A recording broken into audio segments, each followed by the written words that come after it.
This time, I'd like to call the Plaquemines Parish Audit Committee meeting for February 11th, 2016 to order at 12:02. The machine is open for roll call.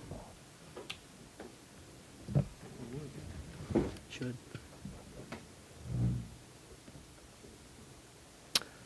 Let the record reflect we have all three committee members present today. Before we get started, I'd just like to briefly introduce Ms. Councilmember Salvant. Thank you for volunteering to step up and be a part of the audit committee. Should be a hopefully a fun year, and we look forward to having you on the team and bring some leadership. So thank you very much. Thank you, Mr. Burt. At this time, we'll move to item 2 for new business.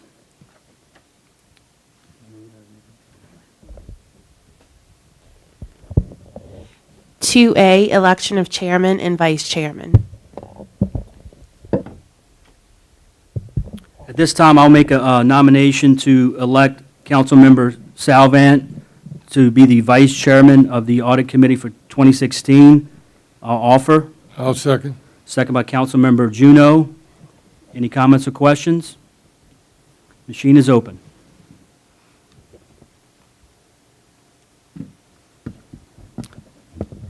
And the nomination passes 3-0. Congratulations, Ms. Salvant. Thanks again.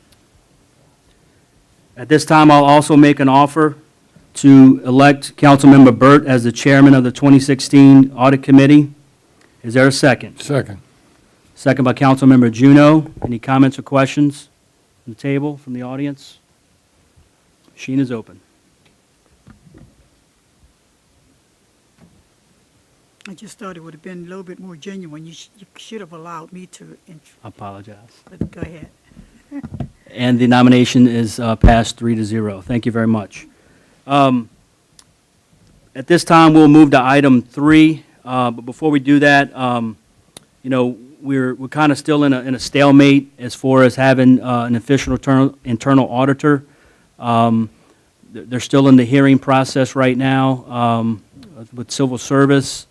That's kind of why we haven't made any decisions thus far with hiring a new person. We do have a few candidates that have submitted applications, and so that's still an ongoing process. And as things change, we'll make sure we update the public accordingly. Without further ado, we'll move to item number 3. Update by Mr. Travis Fontenot, Assistant Internal Auditor, regarding ongoing audits and future audit plans. Travis. Yes, thank you. As of the present right now, I'm working on all 500 and up cash disbursement reports, and I'm auditing the description of the job, of the payment, also the signatures that are applied to the payments. Definitely checking on purchase orders, receipts, making sure that everything was approved properly. So that's what I've been working on the past year, and currently I'm working on January's right now. Okay. Any discrepancies thus far that really stand out, or anything we need to address as far as the audit committee? At the present time, since I'm still in the learning process, the discrepancies, I don't really see any discrepancies. I mean, the proper signatures are always applied to the proper payments for the vendors. But there's nothing that I can just off the top of my head tell you there's a problem with. Okay. Everything seems to be in pretty good order. Okay. Mr. Burt? Yes. Yes. How far back are we, oh, maybe let me rephrase this question. I'm trying to catch up, okay? But you said, you mentioned January. Are you auditing beginning January of this year, or January last year, or the previous years? No, ma'am, we've finished with that. We've actually compiled well, I have to compile a report for the whole year of 2015, but if you needed like the Excel spreadsheet of it, we're done all the way through to December of 2015. Okay. It's been audited, so now I'm starting on a new year at the present time. Okay. Yeah, Ms. Salvin, I can forward you. So what Travis is referring to is after each month passes, he compiles a list of all the checks that were dispersed over $500, and it's an Excel format, and he emails that to the audit committee, which will add you to that distribution group, and you'll be copied as well. And it'll show all the checks that the administration is sending out on a monthly basis. Okay. Yes, sir.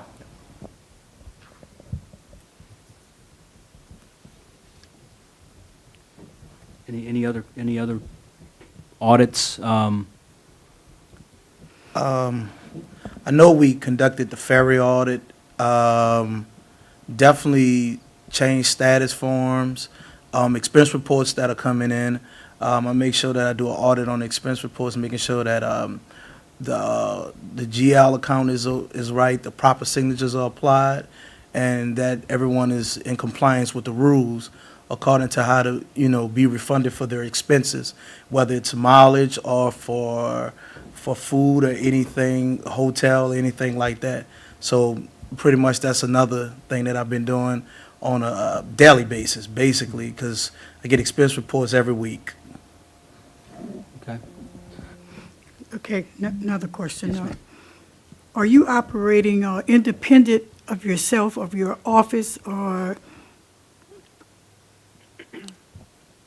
when you go out to audit, when you attempt to do this audits, are you, this is predicated on just what you're required to do monthly, or you being directed, or do you work in conjunction with the finance department? Pretty much, most of the items that I get are coming from a department, but as far as the ferry audit, that was a project by Charlie and myself. We decided to get out and find out what was going on with the ferry situation, but most audits that I do, it's pretty much in-house. Everything I get is coming either from finance, payroll, or wherever the situation may be. That's how I deal with those audits. It's nothing I'm doing on my own. If I'm understanding your question Yeah, correctly. Yeah, I think you're kind of leading me down the path that I really don't want to go down. But in the past, that's where I had issues with the auditor, with the audit committee in past years, with the past administration. Okay. It was more or less the audit department was being directed by the finance department, and I see it as a complete opposite. I think the auditor should be operating independently. Well, here's the deal. Charlie is my go-to guy, and he allowed, because of the situation that transpired, he pretty much gives me an idea of what needs to be done, because I'm still pretty much learning this on the fly. I pretty much have to learn a lot of different things. So, yes, I'm operating independently, but I'm just compiling the reports and trying to stay true to what was done before me to really get an idea of what I'm doing. So that's pretty much where I'm at with this. Yeah, I think, Ms. Salvant, you bring up a very good point, and it's kind of the direction we took last year with really finalizing the parish-wide audit plan when it comes to the financials. Unfortunately, we got the plan adopted and passed, but we were a little short of executing when we had to make some changes in that department. So in Travis's defense, even though he's not the internal auditor executing that plan, he is executing the plan to a certain degree as dictated by what we voted on and passed last year. He didn't have the experience that the chief internal auditor would have, but he's definitely doing things that he should be doing and looking at. Yes, ma'am. Okay, next question is, and I'm not trying to be, hard-nosed or anything, but first day on the job, and I just need to know what direction we're going in. Absolutely. Chief Executive Auditor, where is that? Where are we with that? We have Ms. Barrios here from Civil Service, if she'd like to update us on that, but my understanding from the attorney from the last hearing was there was no decision made by the Civil Service Commission in early February. The commission is set to meet again on the February 24th, and they'll render their decision from the hearing at that time. Okay, Okay? thank you.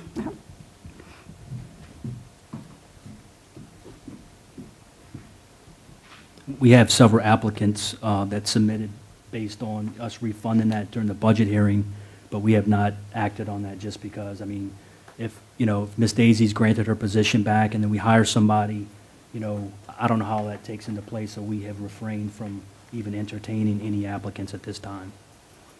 Okay. Mr. Freeman?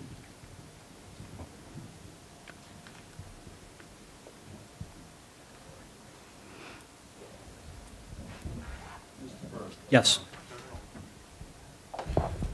Mr. Burke, during some due diligence and investigation on some contracts that were coming forth towards some work that we had proposed, we had saw that on most of the work that's being done, that's contracted out, that state and local tax is being applied to those contracts. I made Mr. Cormier aware of this. This has come to light, and this is something we want to give the audit committee to work on. I know we don't have an auditor at present, and we're working, but we'd like to make you all aware of this. This may be an opportunity for us to recoup some money from the past administration that was paid out by this parish, and it was not due. Now, I may be wrong and stand to be corrected, but until somebody could tell me otherwise. Now, what I hold here is a sheet that tells us that we're tax exempt from the state of Louisiana. We do not pay tax. And then we're actually being charged our own parish tax back against the government of the parish, which is something that I think that was eliminated years ago when some tax was wanting to be remitted.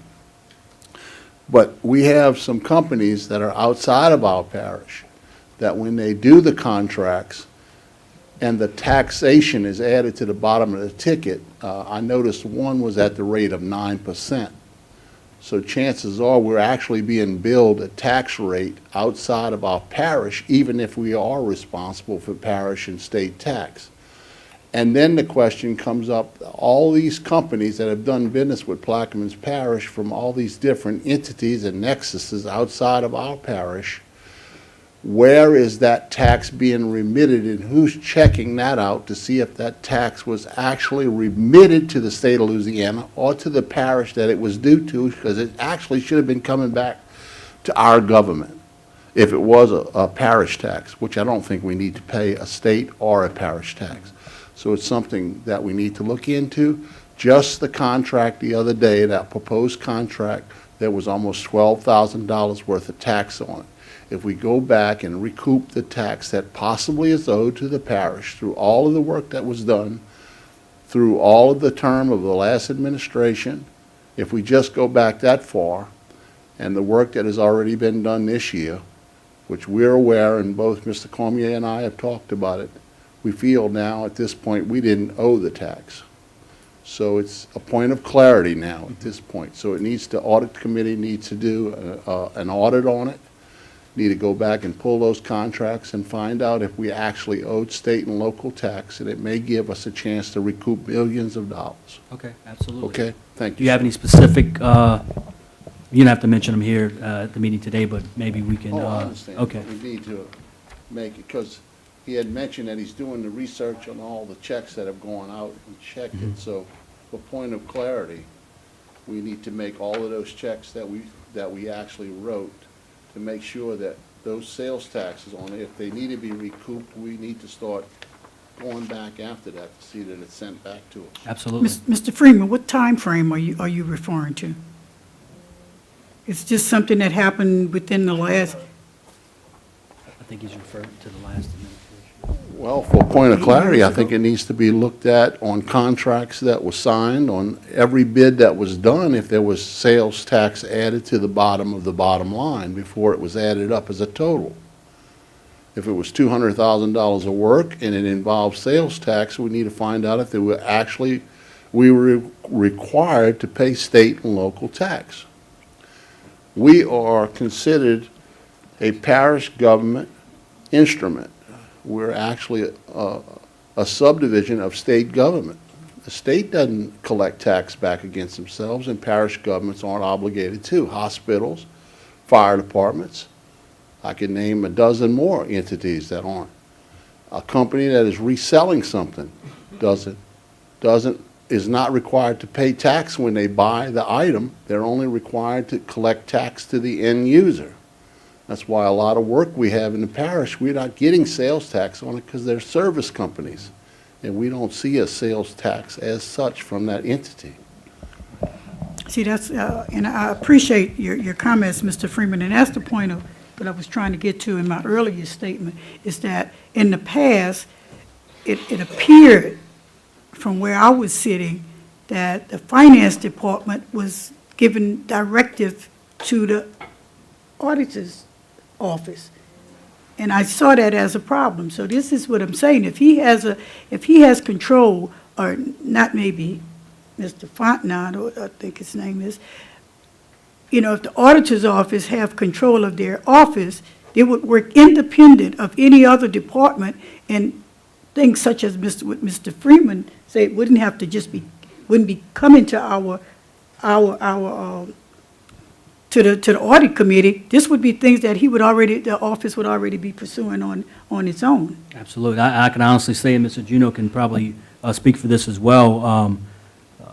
Last year, I mean, we had that same approach. The direction of the audit committee or the actual internal audit department was funneled from the audit department and not through finance. And I think that's where we had some discrepancies as to who was supposed to be doing what and what they could do legally. And that's why we passed some of those resolutions Absolutely. that we did last year to allow the internal audit department to really focus on the things they should be looking at versus some things that they were being directed to. So Very well. I agree with those statements, absolutely. Thank you. Are any other questions or comments that need to come before the audit committee on the table? There's one thing that comes to mind, and I don't know, I may be all in left field, but I'm going to ask it anyway. Did we get, from the auditor's standpoint, did we get any clarity on that pavilion, the expenses with the funding, just the revenues that was spent on that? I don't believe, and I'm not sure where Ms. Daisy left off on that, and I certainly haven't asked Travis to look into that at all, but it's definitely something I think that's a project that he could probably handle to look into, absolutely.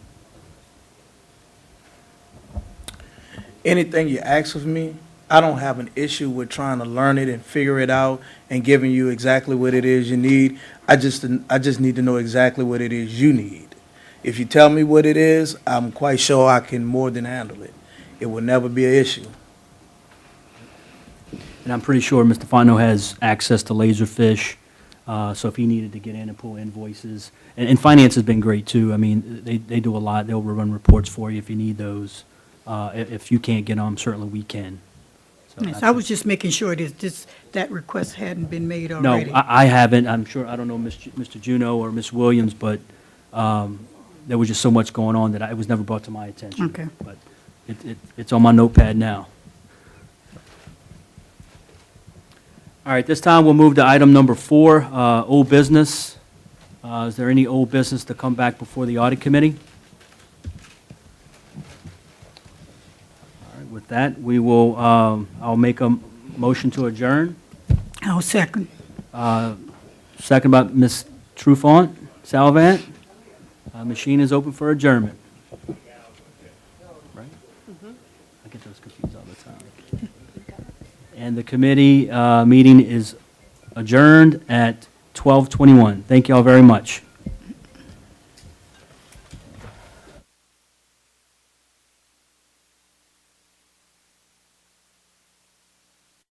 Call the February 11th, 2016 regular scheduled meeting of the Plaquemines Parish Council as the sole governing authority of the Plaquemines Parish Port Harbor and Terminal District to order at 1 o'clock. Would everybody please, actually, the machine is open for roll call.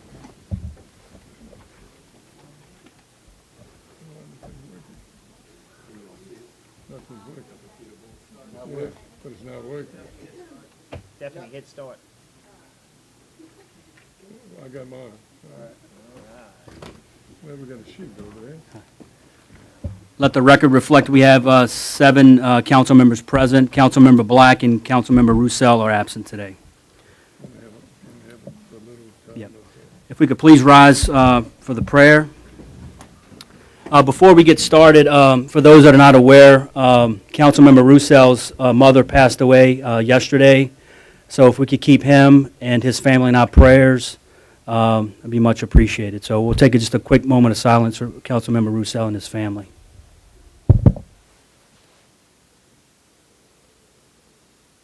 Thank you. Councilman Lapine, you'll read the prayer.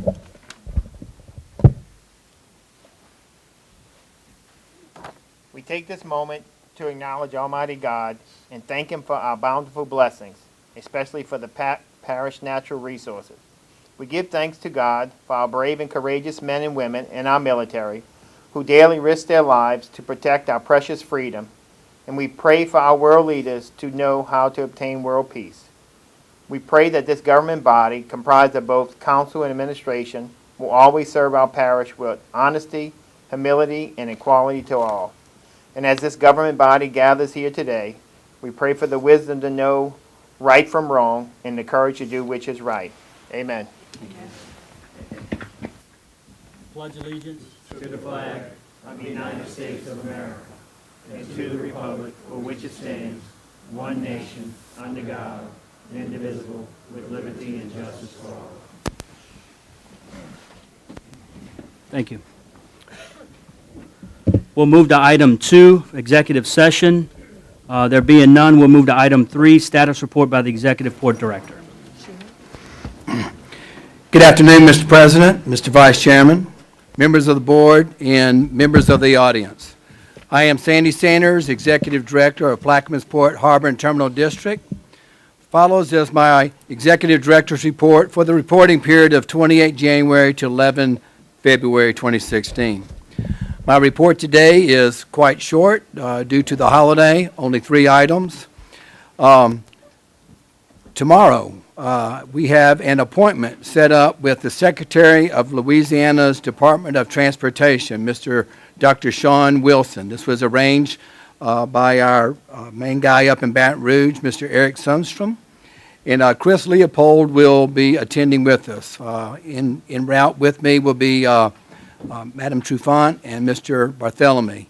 Mr. President, I offer that to you if you would like to go with us. We'll be taking off at 07 in the morning.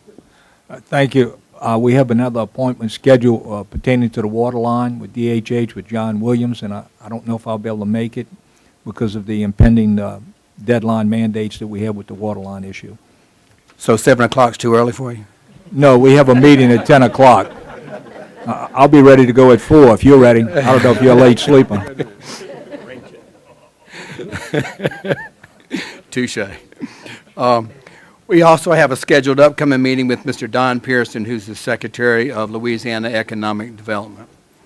During this reporting period, we met with the board of PABI and also with G&O Inc. regarding the mitigation bank efforts that are ongoing in Plaquemines Parish, and those look very promising. We have no items on the agenda today, and Mr. Vice Chairman, subject to your questions or questions from the board or the audience, this concludes my report. Thank you, Sandy. Any comments from the table? From the audience? Thank you. We'll move to item number 4, any bids and advertisement? We'll move to item number 5, Councilmember Barthélemy, introduction of ordinances. None. None. I have one on behalf of Councilman Black. A resolution authorizing Mayor Sandy Sanders as Executive Director of the Plaquemines Parish Port Harbor and Terminal District to contract for professional services between the Port Harbor and Terminal District and the law firm of Dwyer, Cambry, and Suffern, and otherwise to provide with respect thereto. Councilmember Lapine? I have none. Councilmember Trufant? I have none. Edgecombe? And I have none. We'll move to item 6, 6A. We have none. Item 7. Item 7A, and there's no introductions or suspensions. Item 7B, update and presentation by Mr. Eric Sundstrom.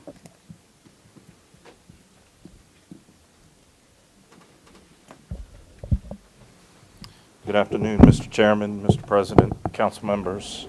Eric Sundstrom, representing the Plaquemines Parish Port. Have a few issues to go over with y'all. The special session, as you know, was called for beginning Sunday, February 14th.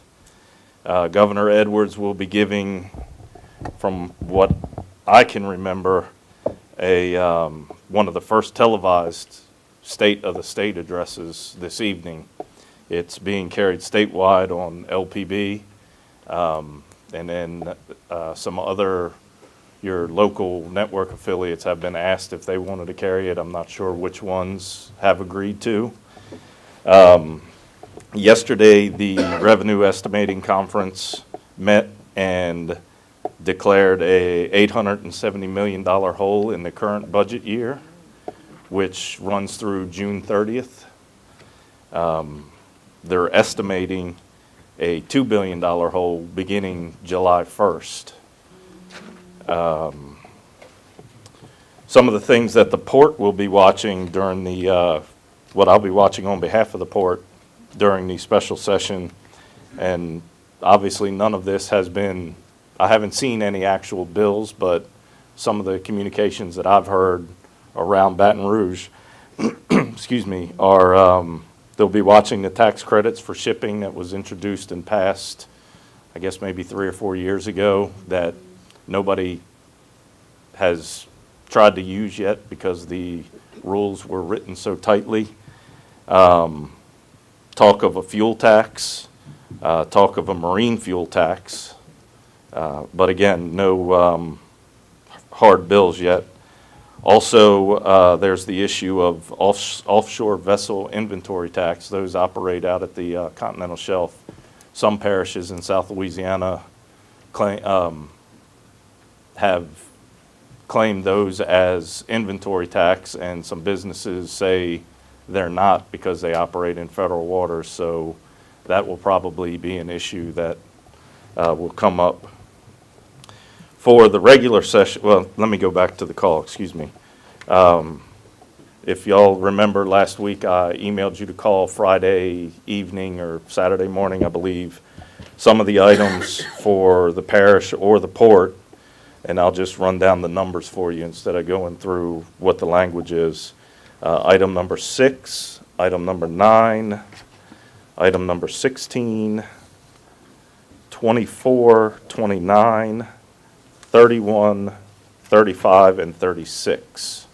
Those will be directly affecting local governments and/or the port.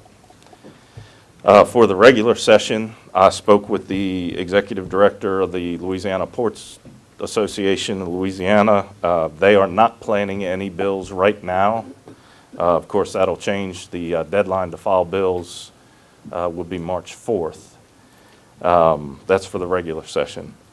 They are going to ask the Joint Transportation Committee to double the port priority money to $40 million.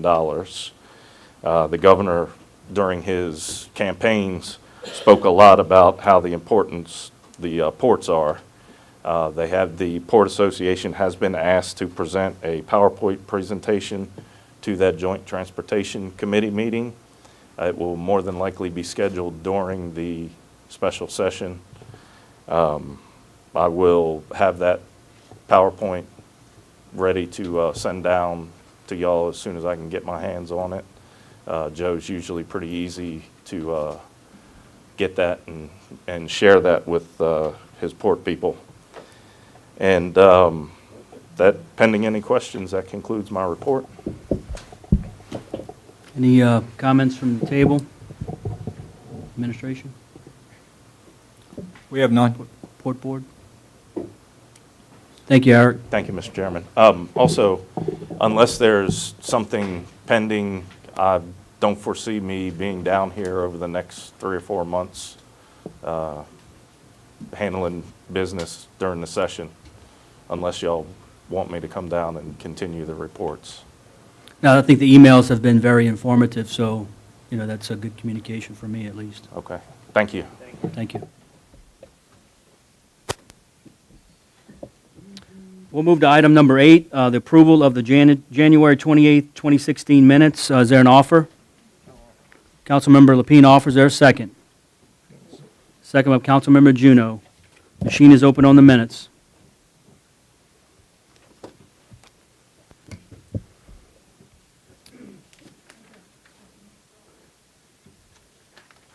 One more time. One more time on the minutes.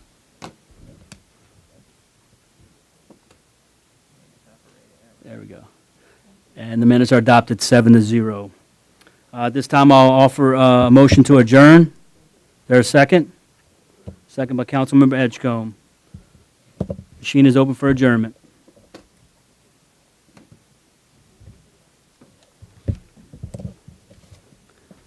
And the Port meeting is adjourned 7-0 at 1:12 p.m. Thank you.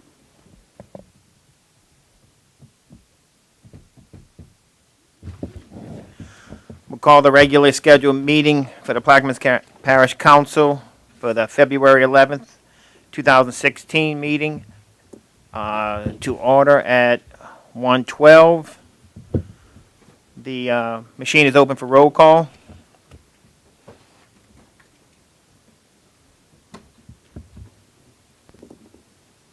Let the record reflect there are 7 sitting council members. Councilman Black and Councilman Roussel are absent. Again, our condolences go out to Councilman Roussel's family. We will move to item 1A, which is executive session. We have none. Item 1B, proclamations. We have none. Item 1C, status report by the parish president. Mr. Cormier? As was stated earlier, the governor's message will be on television tonight at 6:30. The state has some enormous problems with budgets. We are also facing some challenges in Plaquemines Parish. However, let me say that the internet, being a wonderful technological instrument, can also serve sometime as a disruptive or negative force. What we have is too many rumors that are being circulated about the parish in March and laying people off. I would remind you at this time last year in a local paper that they were stating that 200 people would lose their job. Not a single person lost their job. So for this year, what we are anticipating or what we have planned as far as the contingency, on February the 24th, I will approach the Civil Service Commission to see if we can make some adjustments there. We're also looking into some levy revenues. We are restructuring the government and administration farms in order to save money. And let me give you examples. The ferries, well, we had a net gain of $8,000 a week with the new fees. The port, moving in, we saved $6,000 a month into the Popich building. The borough pits, we're making some financial gains there. And, of course, we're looking at the pumpkin and the clerk of court and trying to address those issues. So we have made tremendous progress there. I would also like to state that there are other entities of parish government that do have money. And I've spoken on many occasions about decentralization of government. I don't know if that message has gone across, but I would like to look into the legal ramifications of possibly having those entities loan interest-free money to the parish government. And, of course, on the tax sales, we're looking to see if in the past that there have been some improprieties as far as contractors charging the parish sales tax, which should not have been done. Having said that, we're looking forward to working with the council like we did last year to make sure that we take care of our parish workers and provide the essential services that are necessary for our parish to continue to make progress. Thank you. Thank you, Mr. Cormier. Any questions from the table? I have just one question. Mr. Cormier, you Burt? mentioned levy revenues. Could you elaborate on that a little bit, please? Yes, we have the possibilities of revenues that could be brought forth to make the levee protection and drainage system better. Monies that could be used toward the general fund. Anyone else? I have a question. Mr. Cormier or Mr. Giles, could you help me with this one? Got actually two constituents that are having the same problem with water meter rates. I know you know one because she personally called you a couple of times, but I have another lady. Is there a mechanism in place that we can figure out if a customer has a certain, and the ordinance was passed and the rates went up, but if it has a consistent rate for the last year and a half, in 1 month it goes up, but then goes back down again. Do we have a mechanism in place that it could be a meter, it could be a problem reading? Where do we stand with this? It could be a toilet running, and maybe the toilet is running, sometimes you flush it, if it doesn't close all the way, the little flap could be open a little bit. Water may be seeping, and if it's seeping 24 hours a day for 30 days, then of course the bill going to be elevated. And then maybe they may go back and flip it back and everything's back to normal. But the two constituents that have called and have called me have said that they have called the water department and their response was they'll check the meter, okay? Is that proper protocol? It's by checking the meter first, make sure the meter is in functionable working order.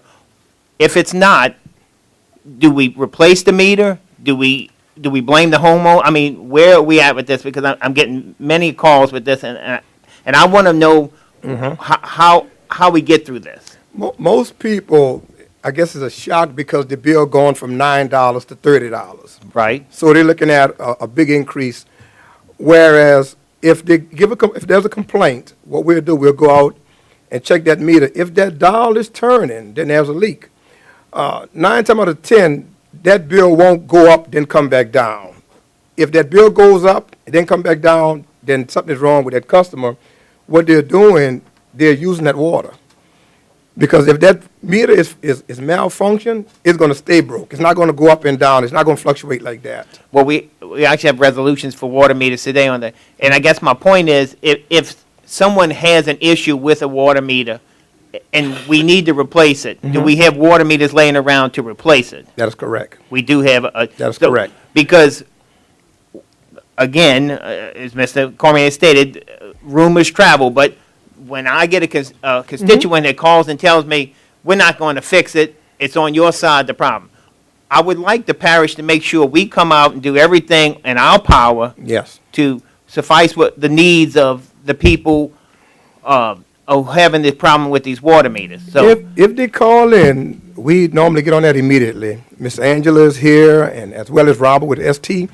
Whenever there's a call with any kind of issue, water, whatever, within 24 hours, we're normally on it. okay. And most of the time, within an hour. But again, if there is a bad meter or we determine that something's wrong, we will change a Oh, meter. yes. Yes, sir. Okay, I Yes, just want if to it's go on determined that record. the meter is bad, we will, but a lot of people just want you to change meters because the bill went up. And if you start doing that, you'll never stop the Oh, I know, bleeding. I understand that, and I understand. But the problem I have is, I had one of the constituents that elevated the water, the next month it dropped back down. Yeah, And then the next month it was back down. So yeah. how are these fluctuating like that? And I just want to make sure that we are giving the constituents the right information and the right working meter that works. I Because I'm understand just that. getting a little frustrated getting the calls. So I I'm do just- understand. All right, and I appreciate that. I appreciate it. I'll chime in on that one last time, and to Director Giles's comment, I had a meeting last week with a constituent with Severn Trent in the Water Department, and there was a meter that was suspected to be malfunctioning, and they were out there that day changing it. So they have responded very quickly to those complaints. So- Okay. Thank you, And sir. I appreciate the good time. We get the calls and say why, but again, it's a trickle-down effect. When people Understand. hear from the water department, said, I'm not gonna fix it, it's on your fault, it's your problem, and I don't, No. I want someone Well- out there looking at it. Well, they're looking at it, but what people don't understand, if it's on the customer side, we're not obligated Oh, to I repair it. understand. But a lot of people don't understand that. Right, And they feel because there's a leak on their side, then we're obligated to fix it, which we're not. okay. And I got one other thing. Mr. Cormier, I got a couple of phone calls from concerned parents with the basketball courts under pavilion, about people not being a functionable full court, not stripes on the thing, kids falling, kids getting hurt. Mr. Black touched on it last meeting that we do have an opportunity with the school boards to use the gyms at a certain time. I've coached basketball. I know there's a lot of teams out there. We don't have enough gyms for enough time. I know it's trying to alleviate some of the problems, but where do we stand about maybe even, I don't know if we are going to stripe it, we're going to use it, we're going to close it up. Where we stand? Thank you for asking, Mr. Lapine. Yeah, we have a tremendous vision the administration does as far as that facility. As you know, in looking at it, we spent $3,066,000 for a roof, possible use one day out of the year, a couple of days out the year. So right away, we looked at it and said, well, how can we utilize this in a fashion that would serve the public? You look in the Belle Chase area, it's ridiculous, in other words, that there's only one gym in Belle Chase with the population you have. And you go back to the 50s, you had 2 gyms in Belle Chase. So what we did was we said, look, we can close this in, put the goals. We had 4 basketball courts that are available there.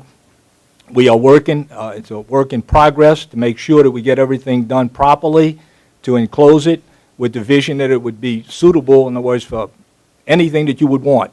We can utilize it for soccer. We can utilize it for volleyball. We can utilize it for indoor batting cages.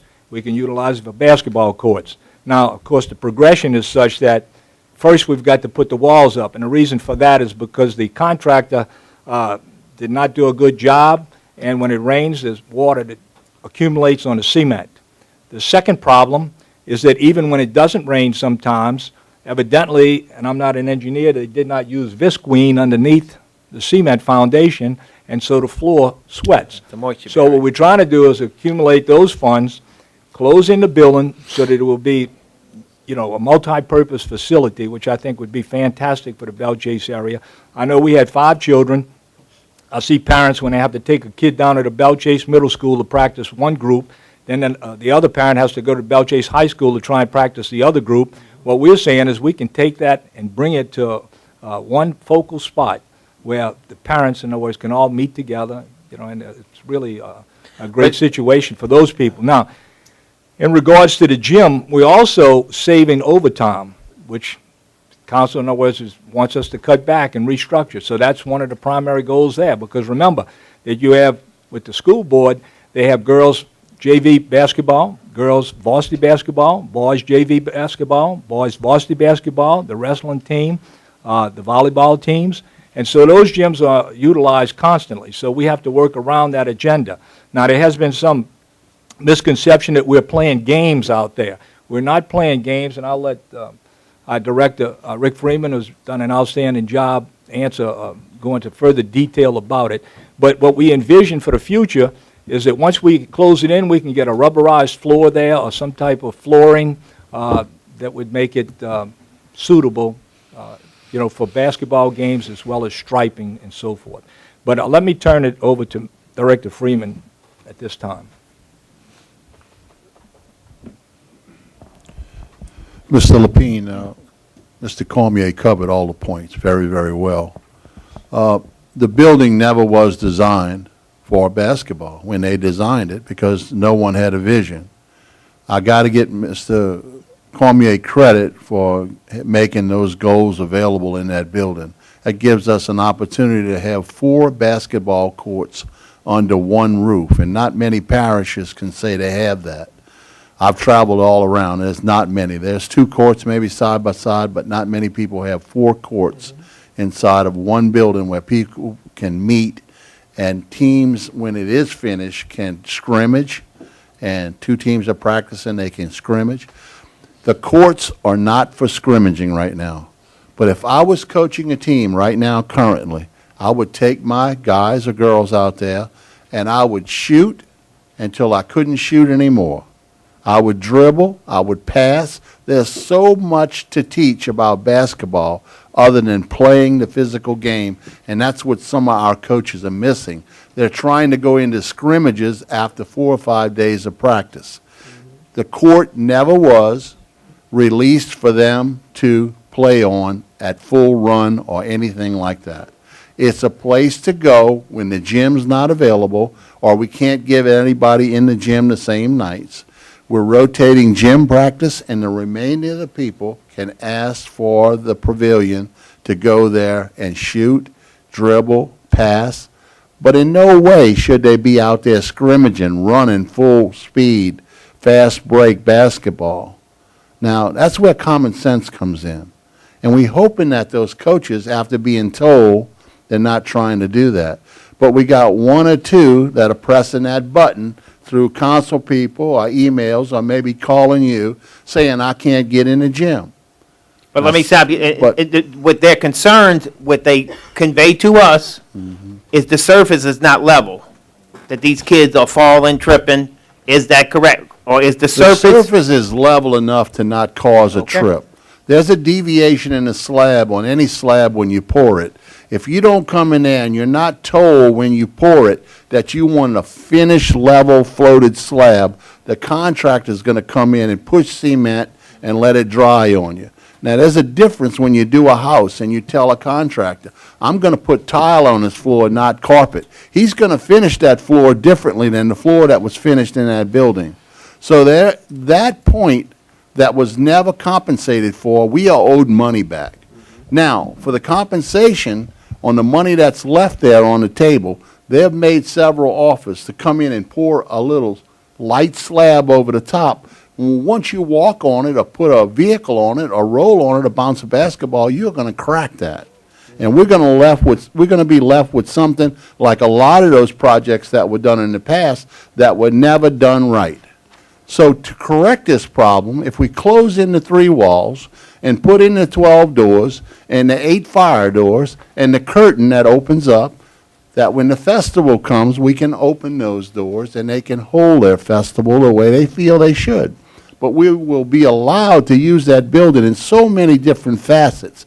We can install batting cages up in 1 hour, that we can put 5 and 6 teams batting balls with pitching machines that will not harm one thing in that building. And when it's raining and you want to practice baseball, it will be a great environment. We can hold volleyball there. We can hold shuffleboard. We can hold anything that we want to hold under that roof when it's not being used for anything else. But it's an asset. It's a diamond in the rough, and it needs to be developed. That building can be a jewel, and it's something that every council member can be very proud of. Now, the money that was spent on that building, we probably could have got everything that I'm asking for done in the price tag that we did if we would have monitored back a year and a half ago. But because it wasn't, and it wasn't the current administration and the current council, I feel now if we had the choice, we would have gotten it done. It would have had more ability to function. We could hold festivals there. We could also hold venues with sporting shows, with boats being sold by automobile dealers coming down here and posting their cars on certain weekends where people could come see them. There is so much we can do. We could add ag. There is no end to what the vision is for that building. And it can be a revenue source. And that is what we need now that oil is down low. We need to think outside the box, and every council member needs to come up with an idea of what we can use that building for other than a one-year or one-time festival. I support the festival, but I also support everything else that we can do in that building. I commend Mr. Cormier for putting those goals in it, and the council members that allowed him to do it with the funds we had. And I think other people need to grab on what the future holds and what we can do for this parish. I'll answer any questions y'all want. Now, safety, any hard surface, we are following the concussion rule that no other parishes are following right now. Any sport that we play, anytime a child's head comes in contact with a floor, he's to sit out. Eyes are to be monitored. This is why we have a parish person there. We don't have EMTs at every location. Some parishes have that, and that's something I want to ask the council for. If we have EMTs that are off on those days or on duty, can they come to those locations and be present? Because whether you're sitting at a fire station or you're sitting at a sporting event, they're still being paid, but they're more likely to be used at the sporting event than coming from a fire station answering that emergency.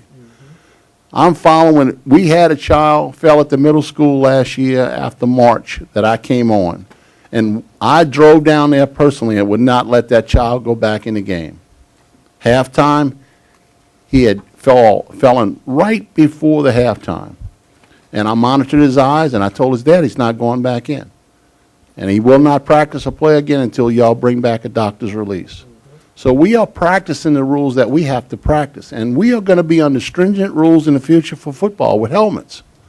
And if the parish keeps buying the helmet, the liability is going to be on the parish. That's why the liability of buying the helmet needs to be placed on the parent, not the parish. That way the fitting is quality fits.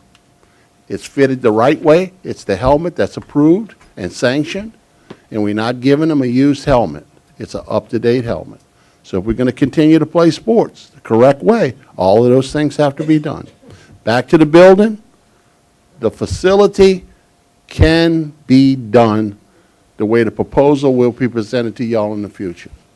We have to have a working understanding of what we're trying to accomplish, what we want to offer. We only have one other person so far that has asked for that pavilion for a fundraiser. And she's got all her paperwork in order, she's paid all her money, and she will be using that building. That is the only other person. Okay. Thank you, Mr. Freeman. Anyone else? Mr. Lapine, I'd also like to add that, you know, this is not just a vision for the Belle Chase area. This was, as Mr. Freeman stated, something we could jump on right away.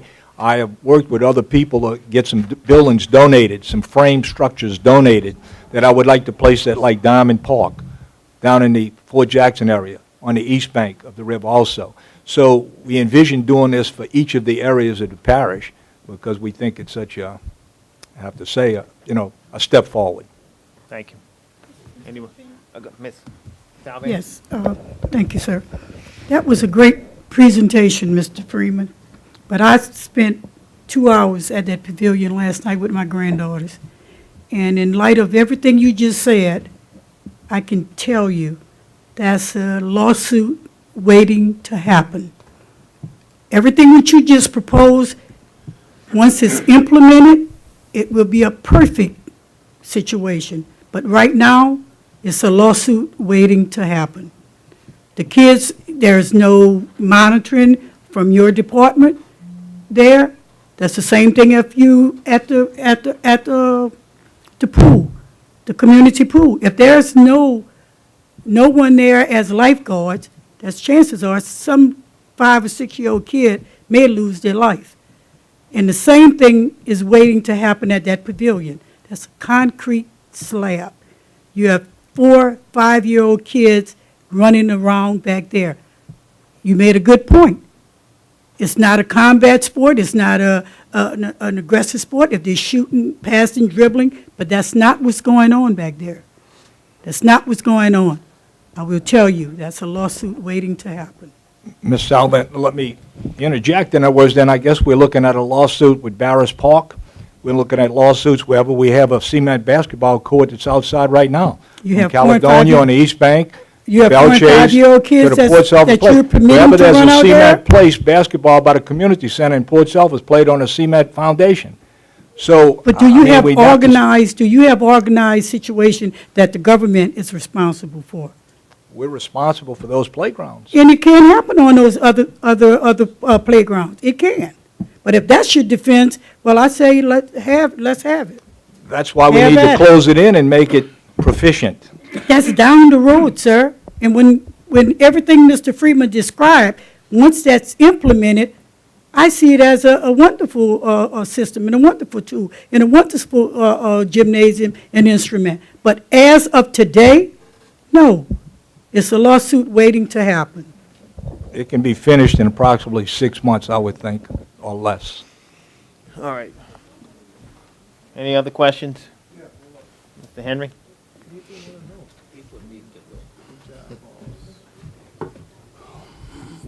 President, I commend you for the goals in that pavilion. Man, I've been preaching this for years to get some kind of gymnasium in Belle Chase. I mean years, and you know that yourself. I want you to just tell the public, could we close that pavilion in to make an official gymnasium out of it? Or is that, because right now I'm hearing this and that, I want to know, could we officially make a gymnasium out of that pavilion? Or are there any plans to do that? In my opinion, yes. I mean, that's the exact goal, is to close it in. And again, it's similar to the Lario Center, except we're going to have double the courts that they have there. I'm totally with you with it. I mean, it's needed. It's been needed. Been needed, sir.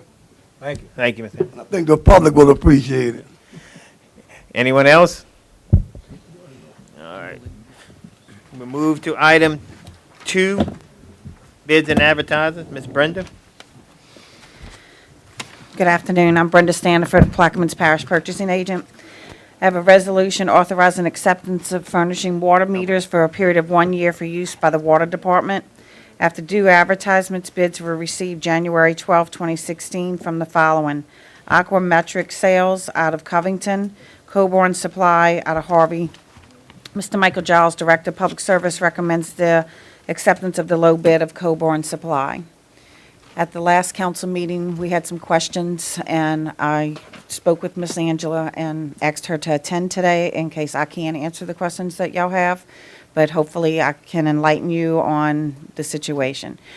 Prior administration asked them to start weaning in the pro-read meters, but in order for us to actually flip the switch of actually reading the meters, it's going to cost money to put in a program in order to do the reading. So the last director wanted her to start putting in the pro-read meters, and that way we wouldn't have a one-time expense of all of the meters at once being changed. So she believes she's at 99 to 100% of all meters being the pro-read meters now, and that we could implement the pro-read system, but it will cost funds to implement it.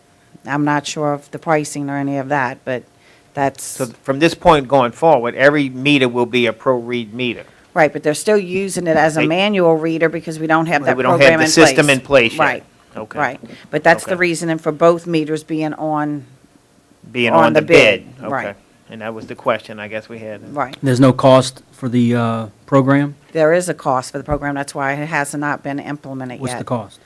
I don't have that information. Angie, do you know that information? Is she here? Can you come to the microphone, Ms. Angie?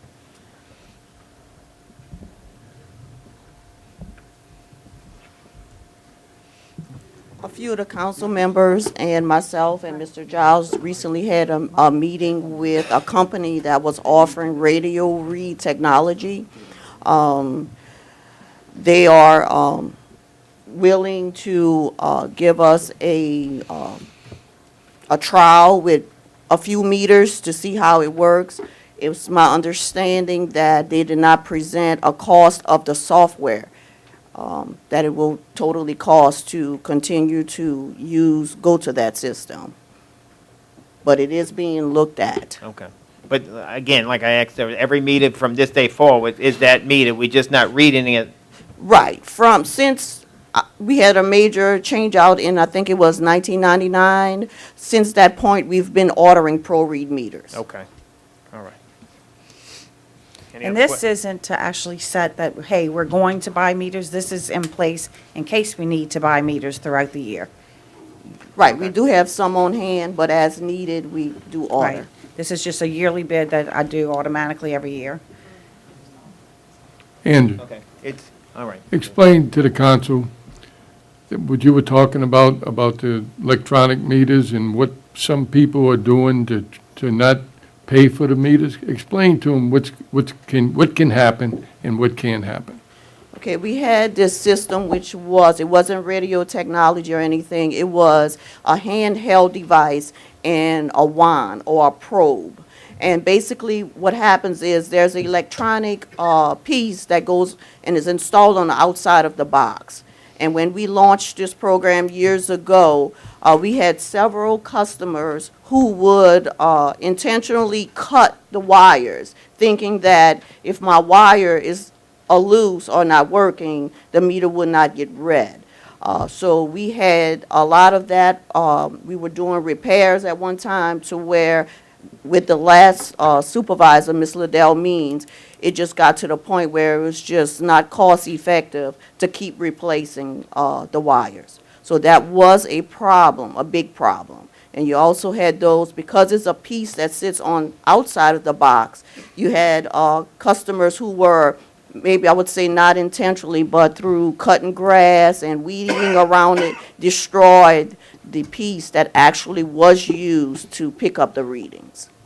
So that is an issue, and it does cost to, replace that piece that's on the outside of the box. So that was a major issue when we did have. So the meters now can be read from a little probe? Well, we no longer have that system. We don't have that system. Right, when we did, So it they was have a to lift, probe. they have to pick up the thing and read the meter? No, it was just a piece that, the top of the lid, you had to drill a hole, and you hook this black piece, and it sits on the outside. The mechanics of it sits on top of the lid.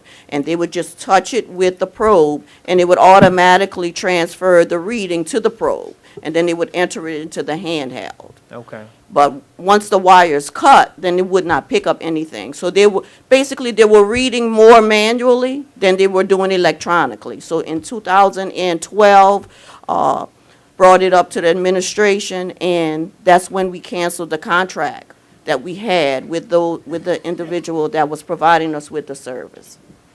Okay. So at this time, all meters are read manually? All meters are read manually. But they all have the capability of being read electronically? Yes. A lot of them may have probes on them that maybe are not functioning, but they all are a pro read meter in the ground. Any other? Mr. Chairman, the administration would also like for you to get the information that within a year or so, they are anticipating inventing a water meter without the antenna, which would probably be, in my opinion, the best direction to go. Therefore, they couldn't cut the antenna, and you could read it with a probe from there. But we have to be patient and wait for that thing to come about. Okay. All right. Anyone? The resolution has been offered. Thank you. And second by, it was offered by me and second by Ms. Williams. Are there any other questions about the bids? Machine's open.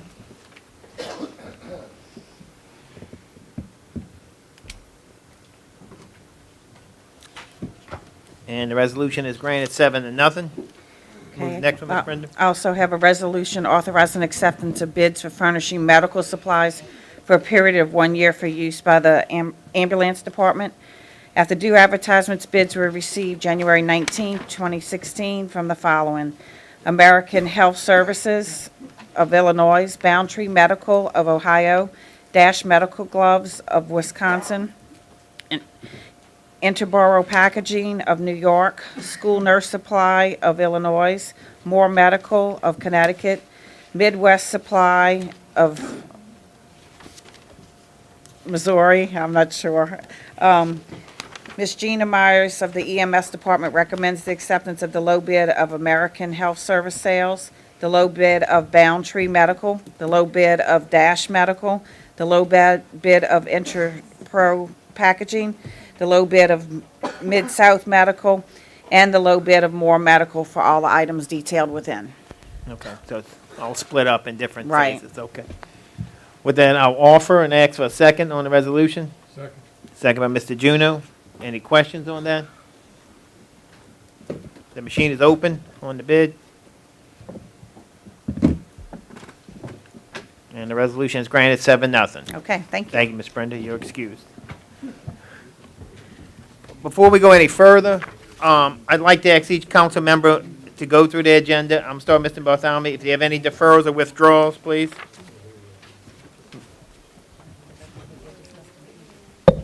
Ms. Bartholomew? Okay. 7-1. 7-1?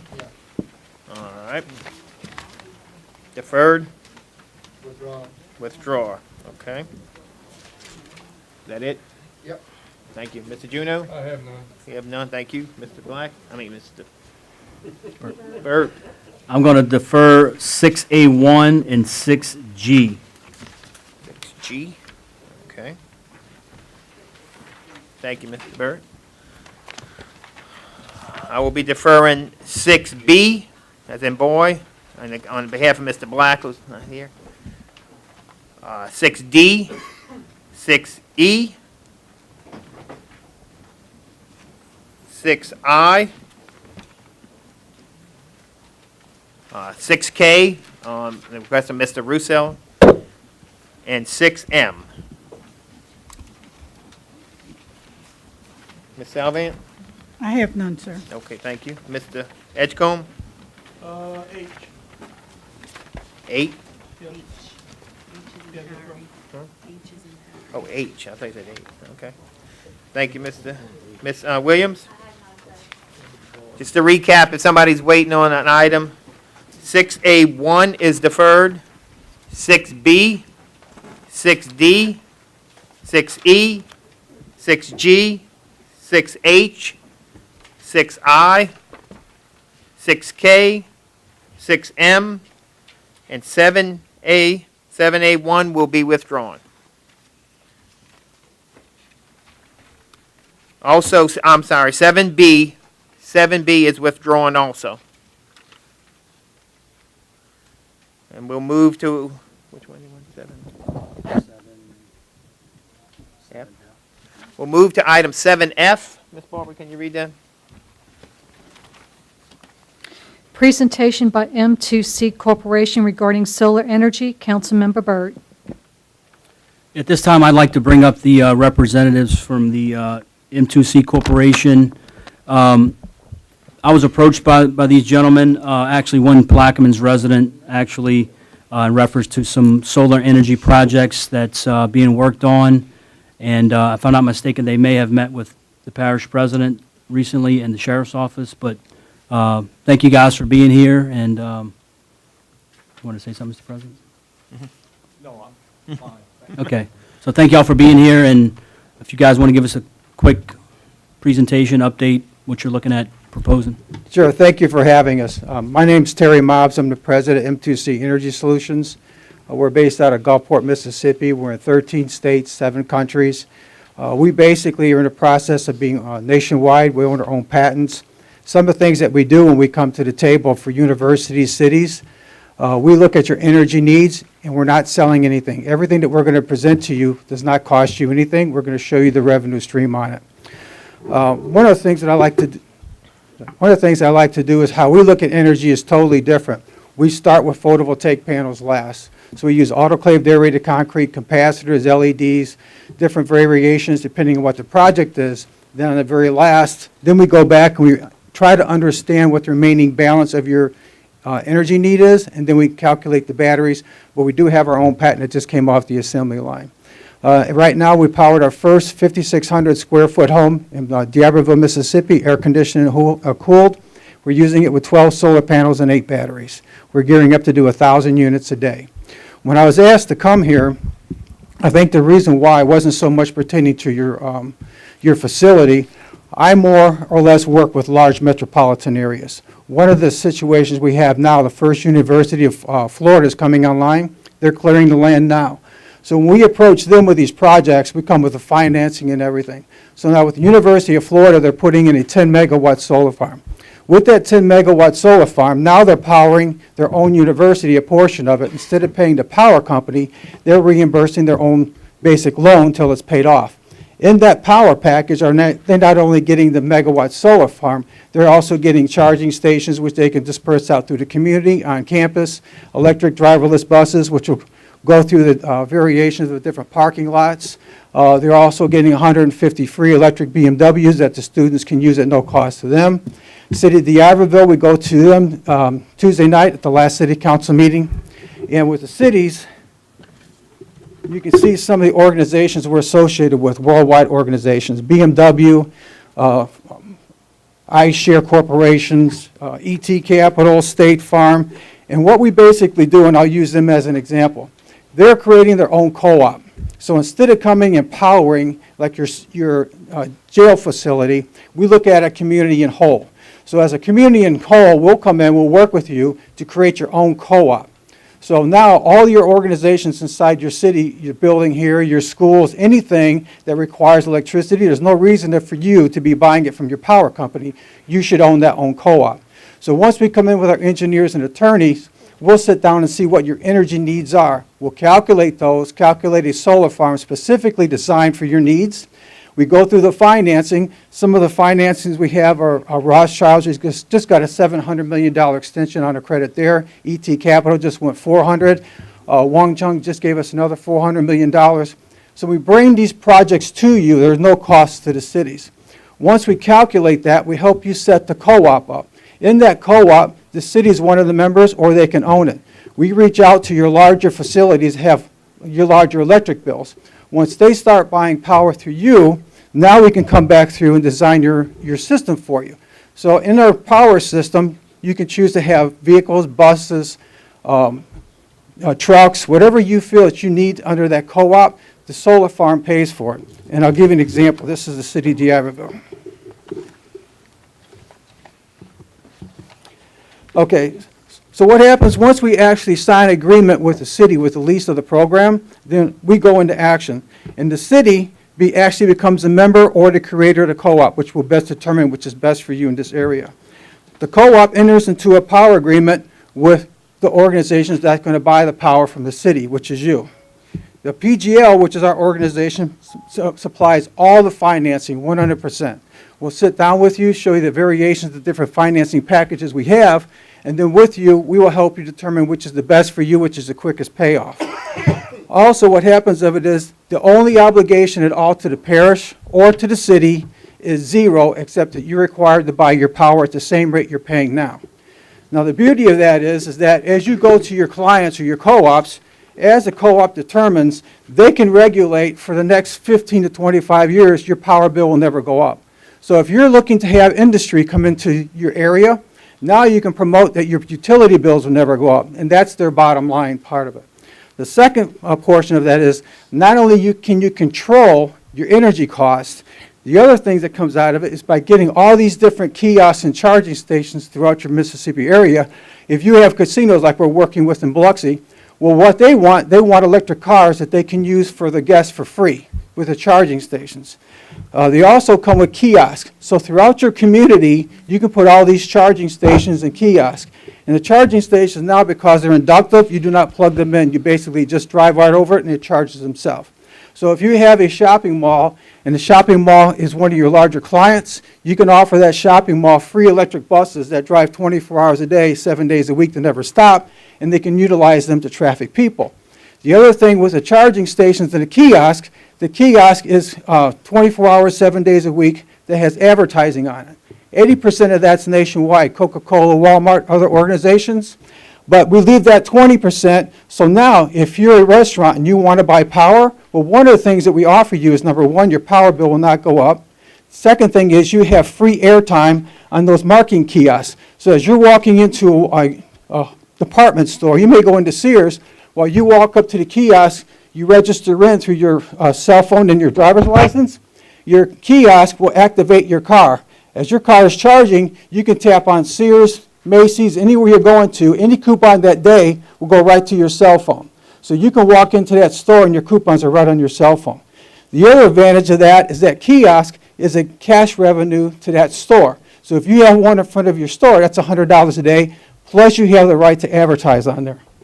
Now, you're asking about all the maintenance on all this. That's all supplied by the solar farm. 100% the electric vehicles are free, maintenance is free, insurance free, no cost to you, and you determine what vehicles you want. So how do you pay for this?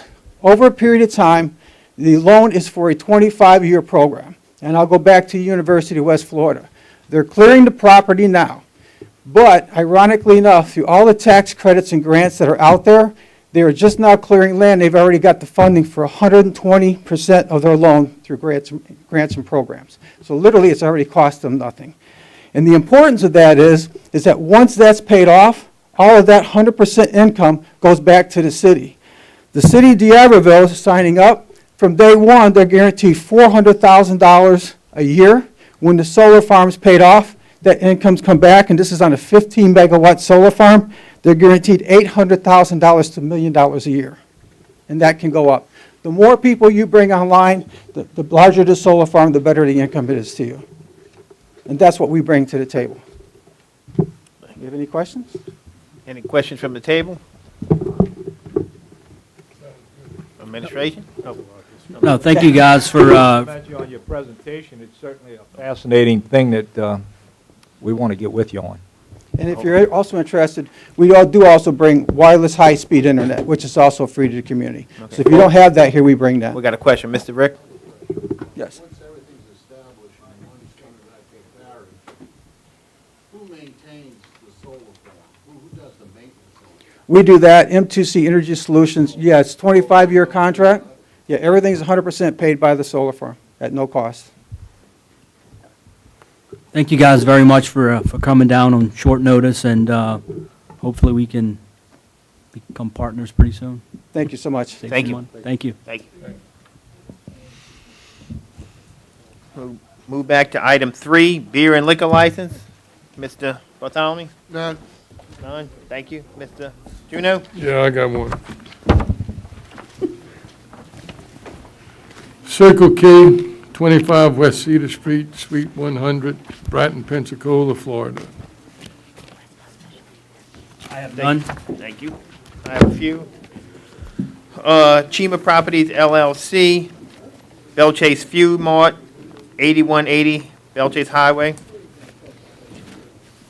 Bell Chase Shell, 7876 Bell Chase Highway.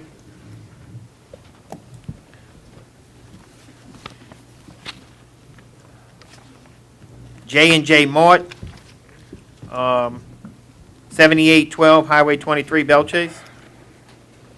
Townview Cafe, 7918 Highway 23. That's all I have, Ms. Salvan. Yes, I have two. The Cafe Casa, P.O. Box 493, Port Sulphur, Louisiana, 783. Cajun Kitchen, 105 Camellia Drive, Port Sulphur, Louisiana, 783. And that's all I have, sir. Ms. Edgecombe? No, sir. Ms. Williams? Yeah, I have some. Okay. Bucks and Boars Bar LLC, 35927 Highway 23, Burris.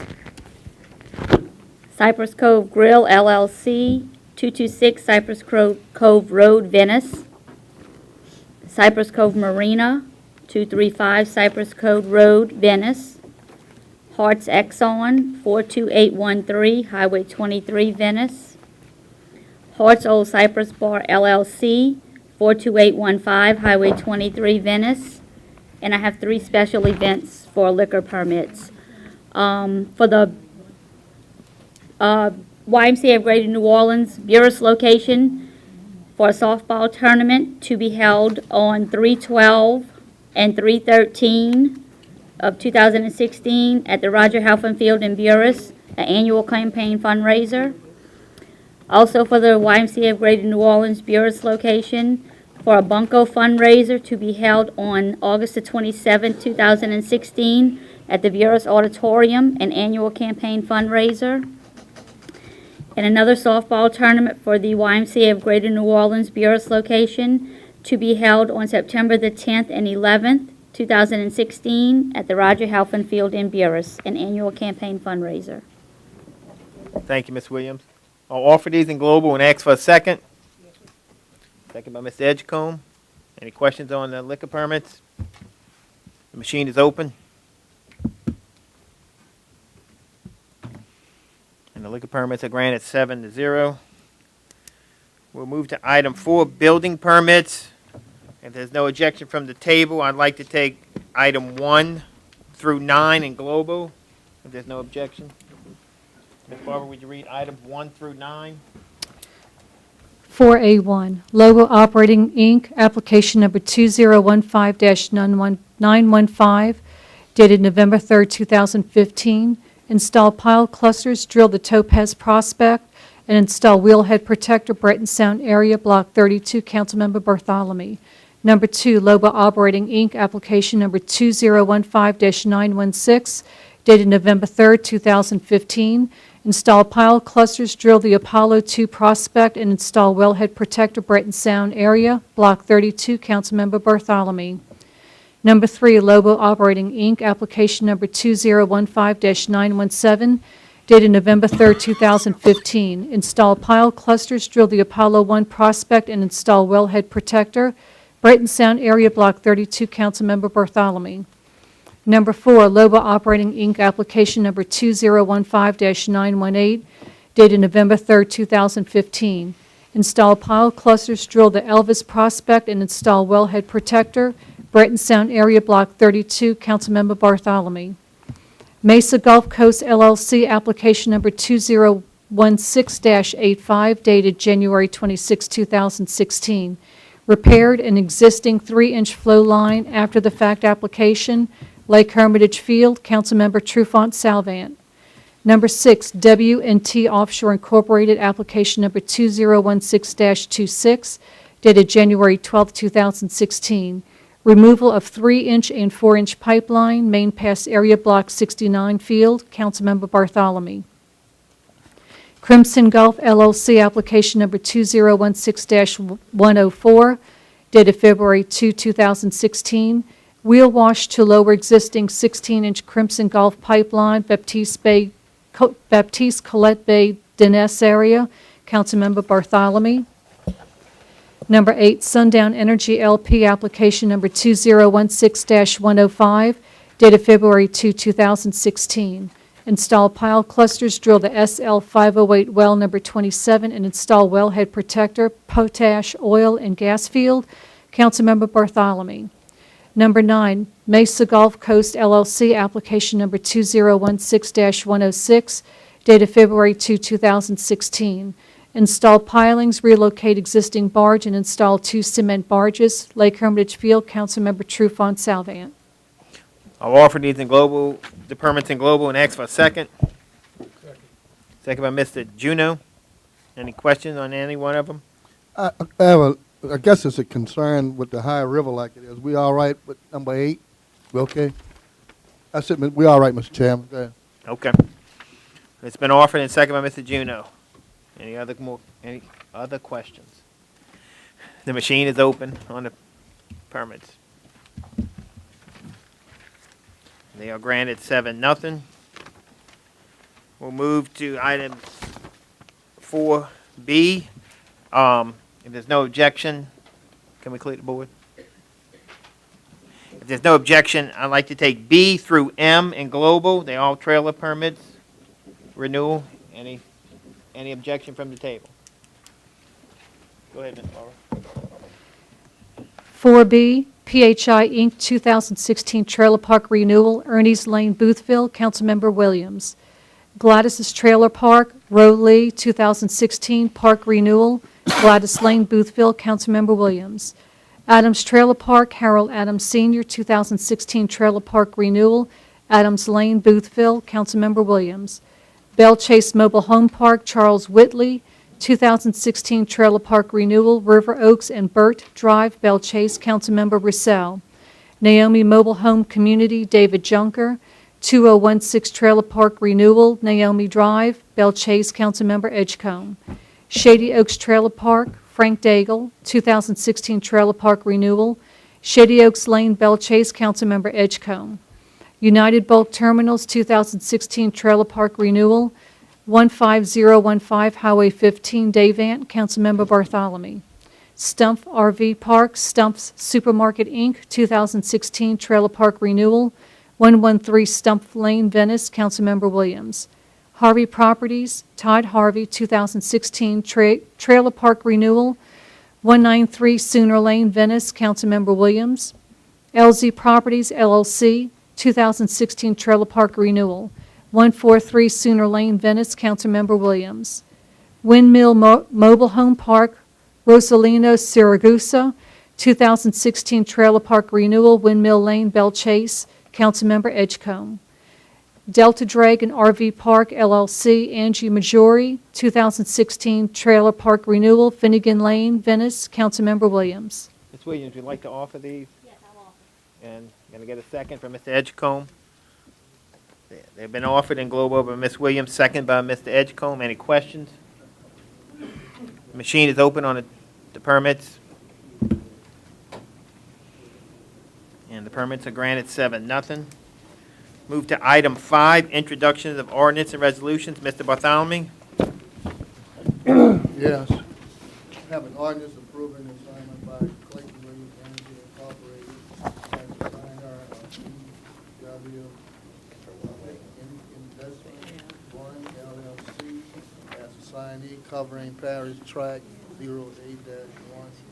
and Parish Track 10-2 to authorize the parish president to execute and authorize the consent of the assignment and otherwise to provide with respect thereto.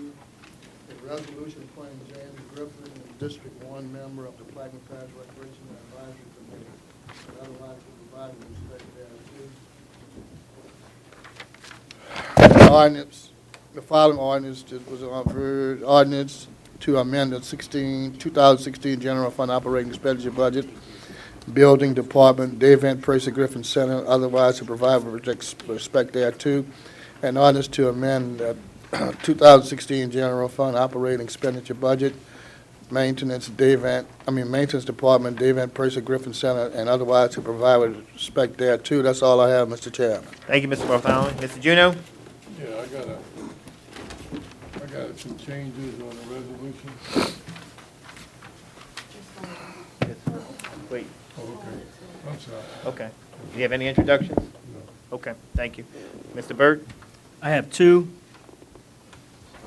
A resolution authorizing Parish President Amos Cormier Jr. not to renew Dizzy Dean sanctioning for 2016 and sign a new sanction agreement with USSA, and the cost for the year will be waived at no cost to Plaquemines Parish government.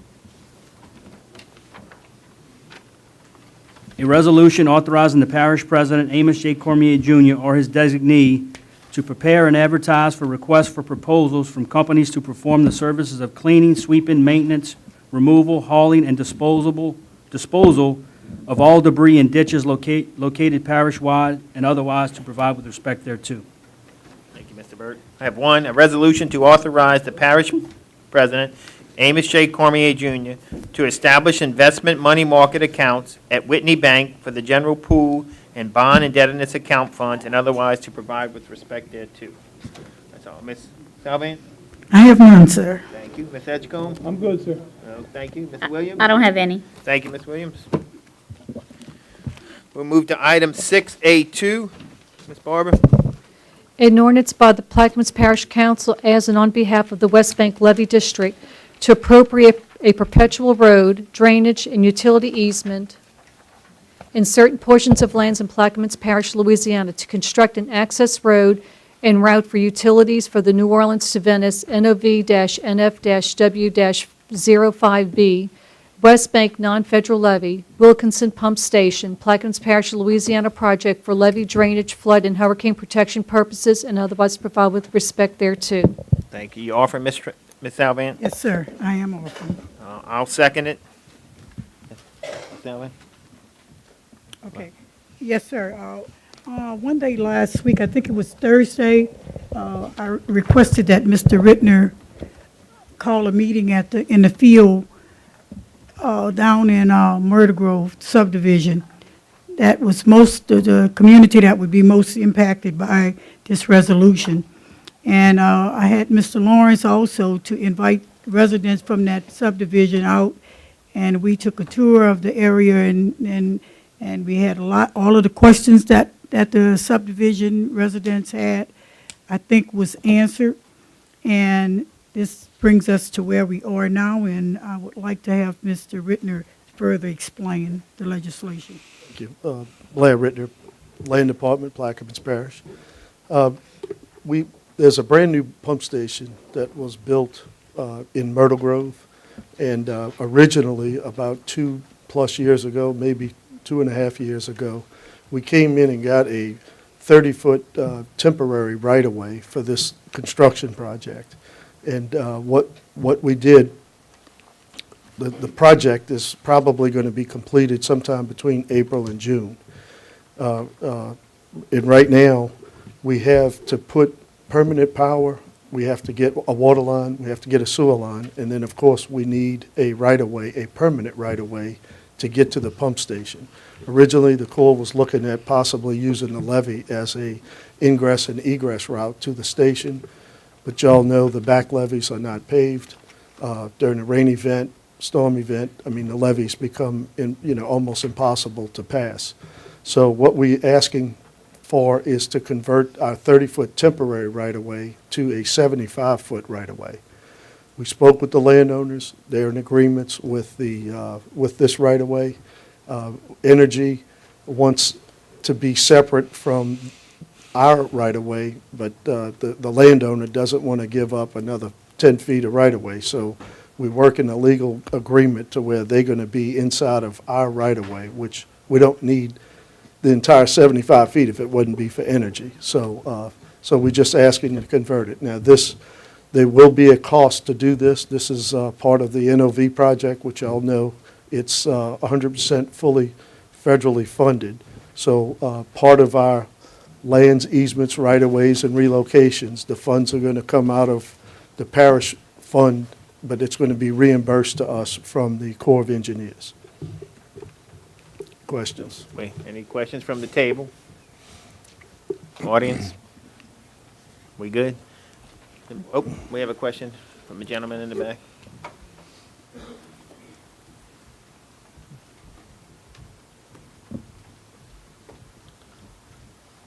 I appreciate, Ms. Auditor. Sir, can I get your name, please, for the record? Ralph Herman, 3444 Myrtle Grove Road. Thank you. I appreciate, Ms. Auditor, that you were able to get a meeting and get Mr. Rittner there. I do regret that I had such short notice that I could not attend. I'm not really sure all our questions were answered. I mean, this is an ongoing project, and I understand we need the pumping station. I guess my concern about the pumping station is it's still going to dump into the Wilkerson Canal, which means all the pasture, all the runoff, everything still winds up in the Wilkerson Canal. Even though we've asked 1,000,000 times and been told by the Corps it was going to go in the marsh, I understand it's still going to dump in the Wilkerson Canal. We're still going to have all the runoff from the cow pastures. I guess I'm disappointed I didn't have an opportunity to comment. Thank you. Mr. Herman, if I remember correctly, that question was posed to Ms. Nicole at that particular meeting, and her response was that the Corps was looking into alternatives. Now, I don't know what that means, but that was her response, because the question did arise. Yes, ma'am. And look, I would hold my hand up and I will tell you, the Corps will tell you anything. They are on a mission. Their mission is to get to wherever their original design was, and you can't get them to detour. They're on a mission. They'll tell you anything. And we've been told 1,000,000 things by the Corps. But I'll bet you anything you want, it's going right into Wilkerson Canal. The intention is to finish the pump, pull the old pump out, and dump right through the existing canal. And although I've been told, no, we're going to dump it in the marsh because that's the best use of the affluent that comes out of the fields, I hope you're right. Thank you very much. Thank you. Thank you. Anyone else? The machine is open.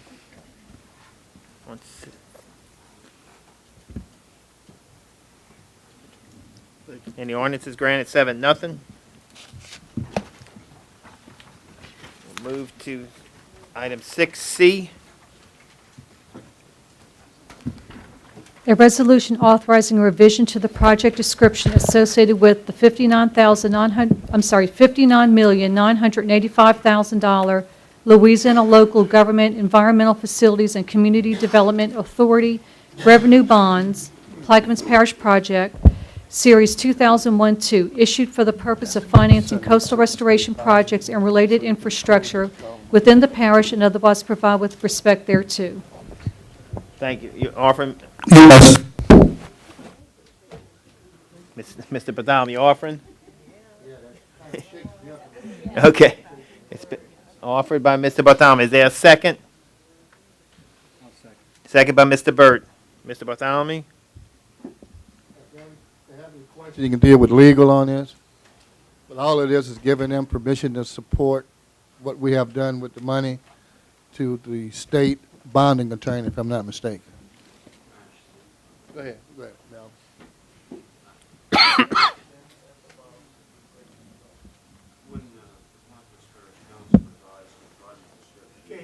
Wait, is the green light on?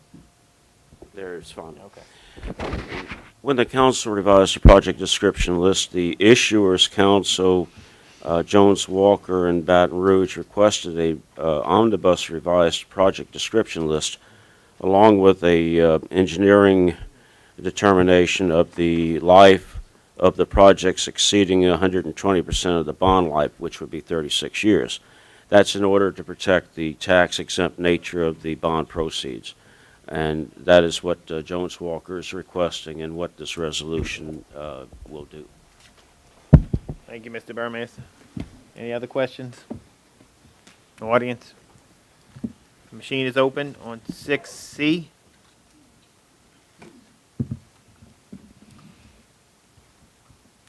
And the resolution is granted 7-0. We'll move to 6F. A resolution authorizing the parish president, Amos Cormier Jr., to renew, amend, and extend the current contract of employment with Revenue Recovery Group, Inc., sales tax collection through December 31st, 2017, with additional 2-year options to renew thereafter and otherwise to provide with respect thereto. I'll offer and ask for a second. Second by Mr. Bartholomew. Any questions that anyone have? I could direct them to Mr. Landry. I have some questions. Mr. The last contract, you talked about a contract renewal. The last contract that I was able to find was from 1995, when Clyde Giordano was parish president. Could you give us some, or enlighten us a little bit more on what the current contract is? And it's my understanding that this agreement was already signed off on. That particular agreement, my understanding was a renewal from that old agreement. They just keep renewing it every 2 years is what it looks like has happened. This would authorize us to enter into a new agreement, as I understand the resolution. Now, there's some discussion as to whether or not we need a resolution, and the sales tax department's position was that we probably didn't because of the contract language. We, on the other hand, are of the opinion that we have to pass it before the council because the charter requires service contracts to only be for 2 years. So y'all need to make a decision as to whether or not y'all want to rehire these people is essentially what the resolution does. Right. They are basically debt collectors, and they're one of, I think, 3 debt collecting companies that the sales tax department uses. I think Lambert is the biggest one. So we're going to have probably 2 more of these coming y'all's way for these other 2 companies to get them renewed. I think it's a small fraction of our collections actually goes to this recovery group, from what Ms. Giesler told me. But basically, if people don't pay their taxes, these folks go and try to collect. That's what they do. Question. Yes, Yes. Ms. Williams.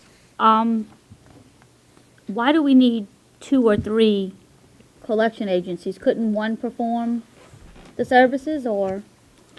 That I can't answer for you. Ms. Giesler did not explain that to me. What she told me was that she used 3, and I'm not sure why they used 3. I can certainly look into that for y'all. I was just curious that the last contract is from 1995 and it's 2016. I would have to believe that the rates and fees and schedules have changed. Yeah, it needs to be renegotiated. Yes, sir. So I'm not going to support this legislation today just for that fact. There's not a lot of information Okay, behind that's it. fine. Maybe we ought to defer on- till we. I'll defer this item. 6F has been deferred. We'll move to 6J. Everything else is deferred? Move to item 6J. A resolution appointing Wayne Myers as a representative to the Plaquemines Parish Government and Civil Service Commission and otherwise provide with respect thereto. Mr. Juno, you offering Yeah, I'm offering with changes. It was, changes? who he's replacing was the wrong name put in. Okay, and could you read that? Yes. A resolution appointing Wayne Myers as a representative to the Plaquemines Parish Government Civil Service Commission and otherwise to provide respect thereto. And whereas Mr. Mato Machella's term expired on December 31st, 2015. That's the correct name. The other name is Mr. Jody Gilbo. Mr. Mato Machella is the one that's retiring. So on line 13, we just scratching out Mr. Gilbo and putting Right, Mr. put in Machella. Mr. Machella. With those changes you're offering, I'm offering. I'll yes. second it. Any questions from the table? Machine is open.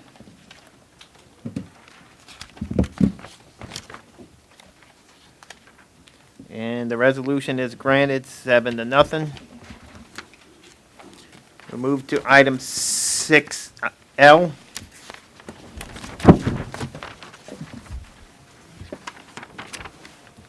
I'm sorry, did you say 6M or N?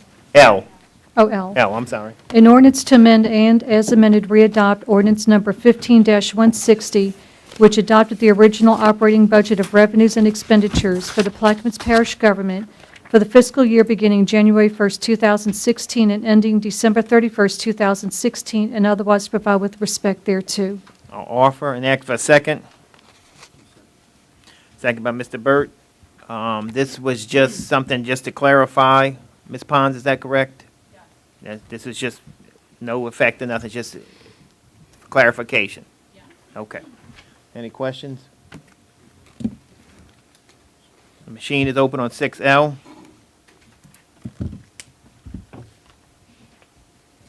And the ordinance is granted 7-0.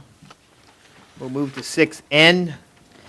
An ordinance amending the 2016 operating and expenditure budget by transferring $5 million from the REACH B-2 Vegetative Ridge and Marsh Creation Project from Fort Jackson to Venice to the dredging, Deer Range, Suzie Bayou, Wood Park, Rojas, and Grand Bayou Canals Project, and the construction of a mitigation bank in District 7, and otherwise provide with respect thereto.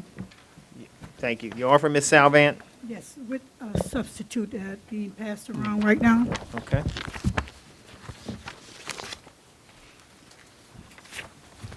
And what the substitute does is there's, in the preamble, instead of opposing to the operating and expenditure budget, is being, they're utilizing the verbiage as transferring from funding from the REACH B2 Vegetated Ridge and Marsh Creation Budget Project.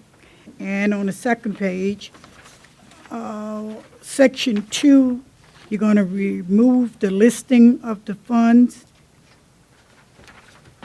And under Section 4, it will add that entire paragraph 35 to 37. And with those changes, I offer. Offering. Yes. Do we need to put on the substitute? Oh, Okay. He's offered the substitute, second by Mr. Burt. We're going to vote on the motion for substitute. yes. I'm sorry. The machine is open on the substitute.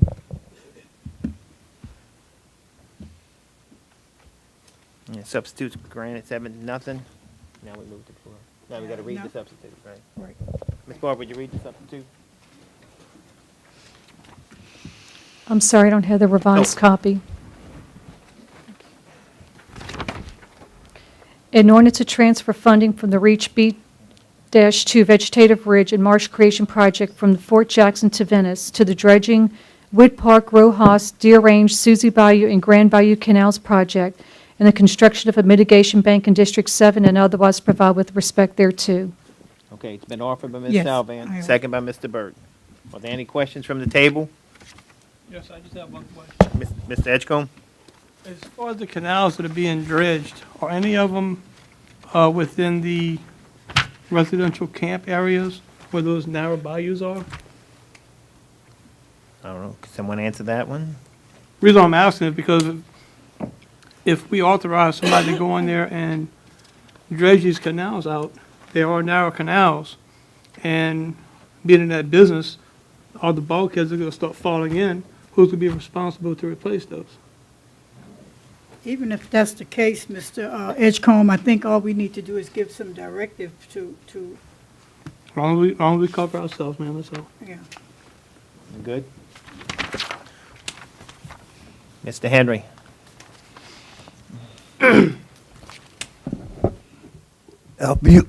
After you take this $5 million from the REACH B2, how much left in that fund? Ms. Angie? I'm sorry? 2.3, Mr. Henry. Okay. Thank you. Any other questions? Machine is open on 6N.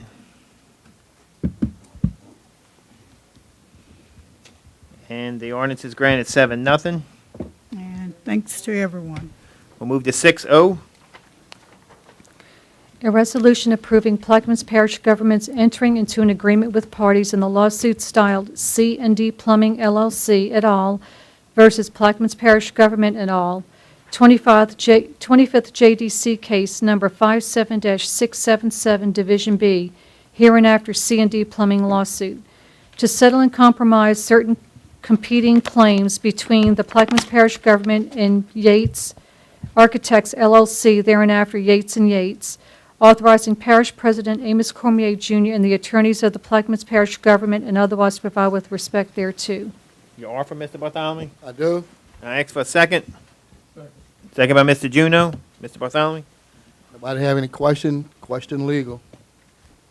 Any questions from the table? Mr. Henry? Have an amount been made yet? Is there amount? Money?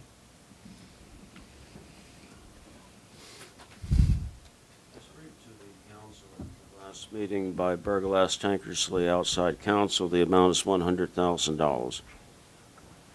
Coming out the general fund? Coming out the general fund? Is it coming out the general That fund? Excuse me. It's a- That I don't know as to the source of that funding. It would more than likely come out of fund settlements that we have authorized, let's see, I think it's roughly the $3 million contingency. That is one source, or it could be another source.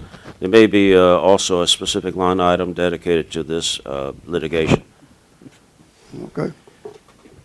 Thank you, Mr. Henry. Anyone else? The machine is open on 6O.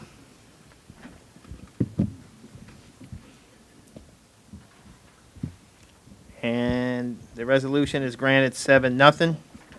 Move to 6P. A resolution appointing Monica Wirtz as representative to the Plaquemines Parish Government Civil Service Commission and otherwise provide with respect thereto. You offer, Mr. Bartholomew? I do. Ask for a second. Second by Mr. Edgecombe. Mr. Bartholomew, just Question call. Quick. Nobody have any objection? any objection? No questions from the table? The question has been called. The machine is open. And the resolution is granted 7-0. We'll move to item 7A2. A resolution I'm sorry. approving. And it's an introduction resolution wherein suspension is being sought. So, can you read number 2?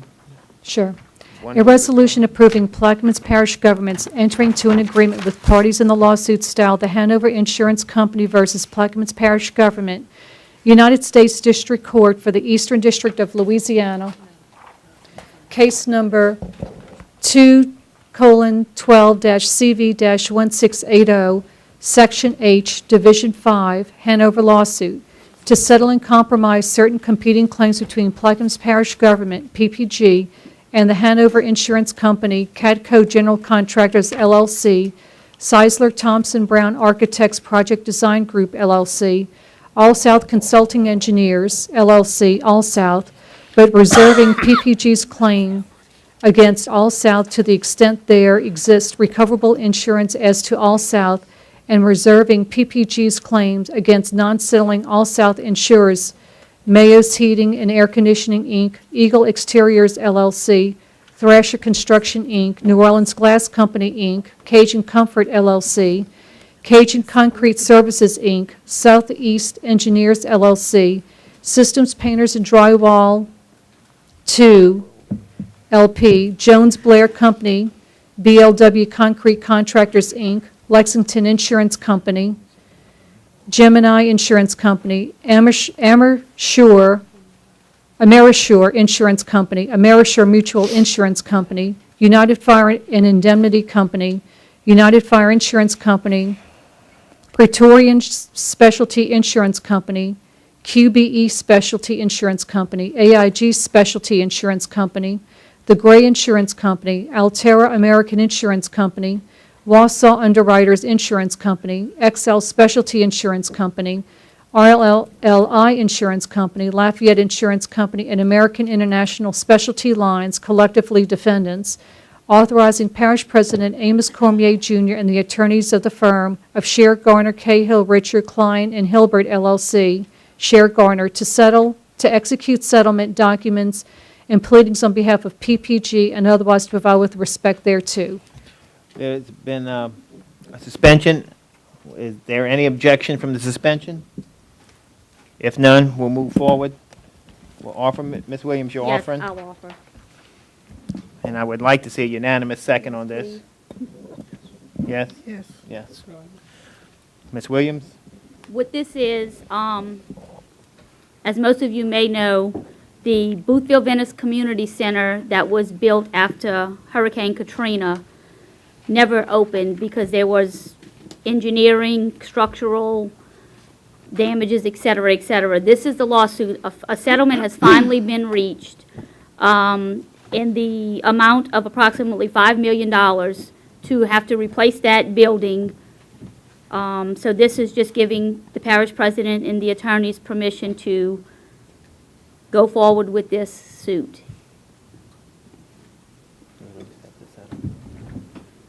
Okay, I think it's accept the settlement.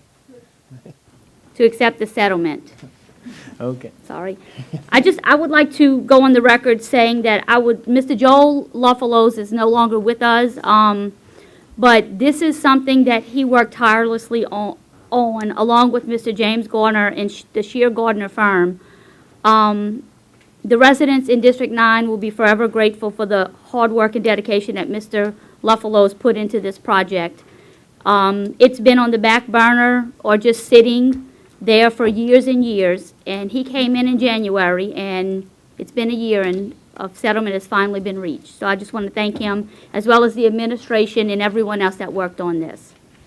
Thank you, Ms. Williams. You know, it's a great day for Boothville and the Venice area, but we still got a long way to go to rebuild it. But it's a start, and it's a good day. So, any other questions from the table?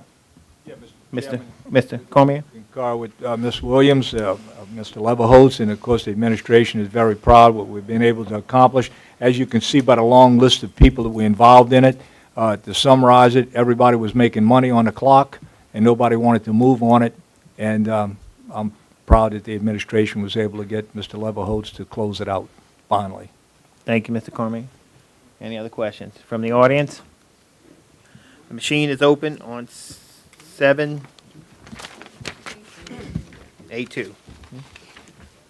7A2.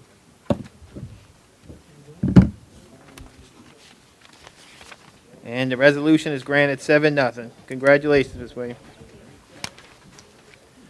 We will move to 7A. Go ahead. Yes, An update and presentation by District 7. Ms. Alban?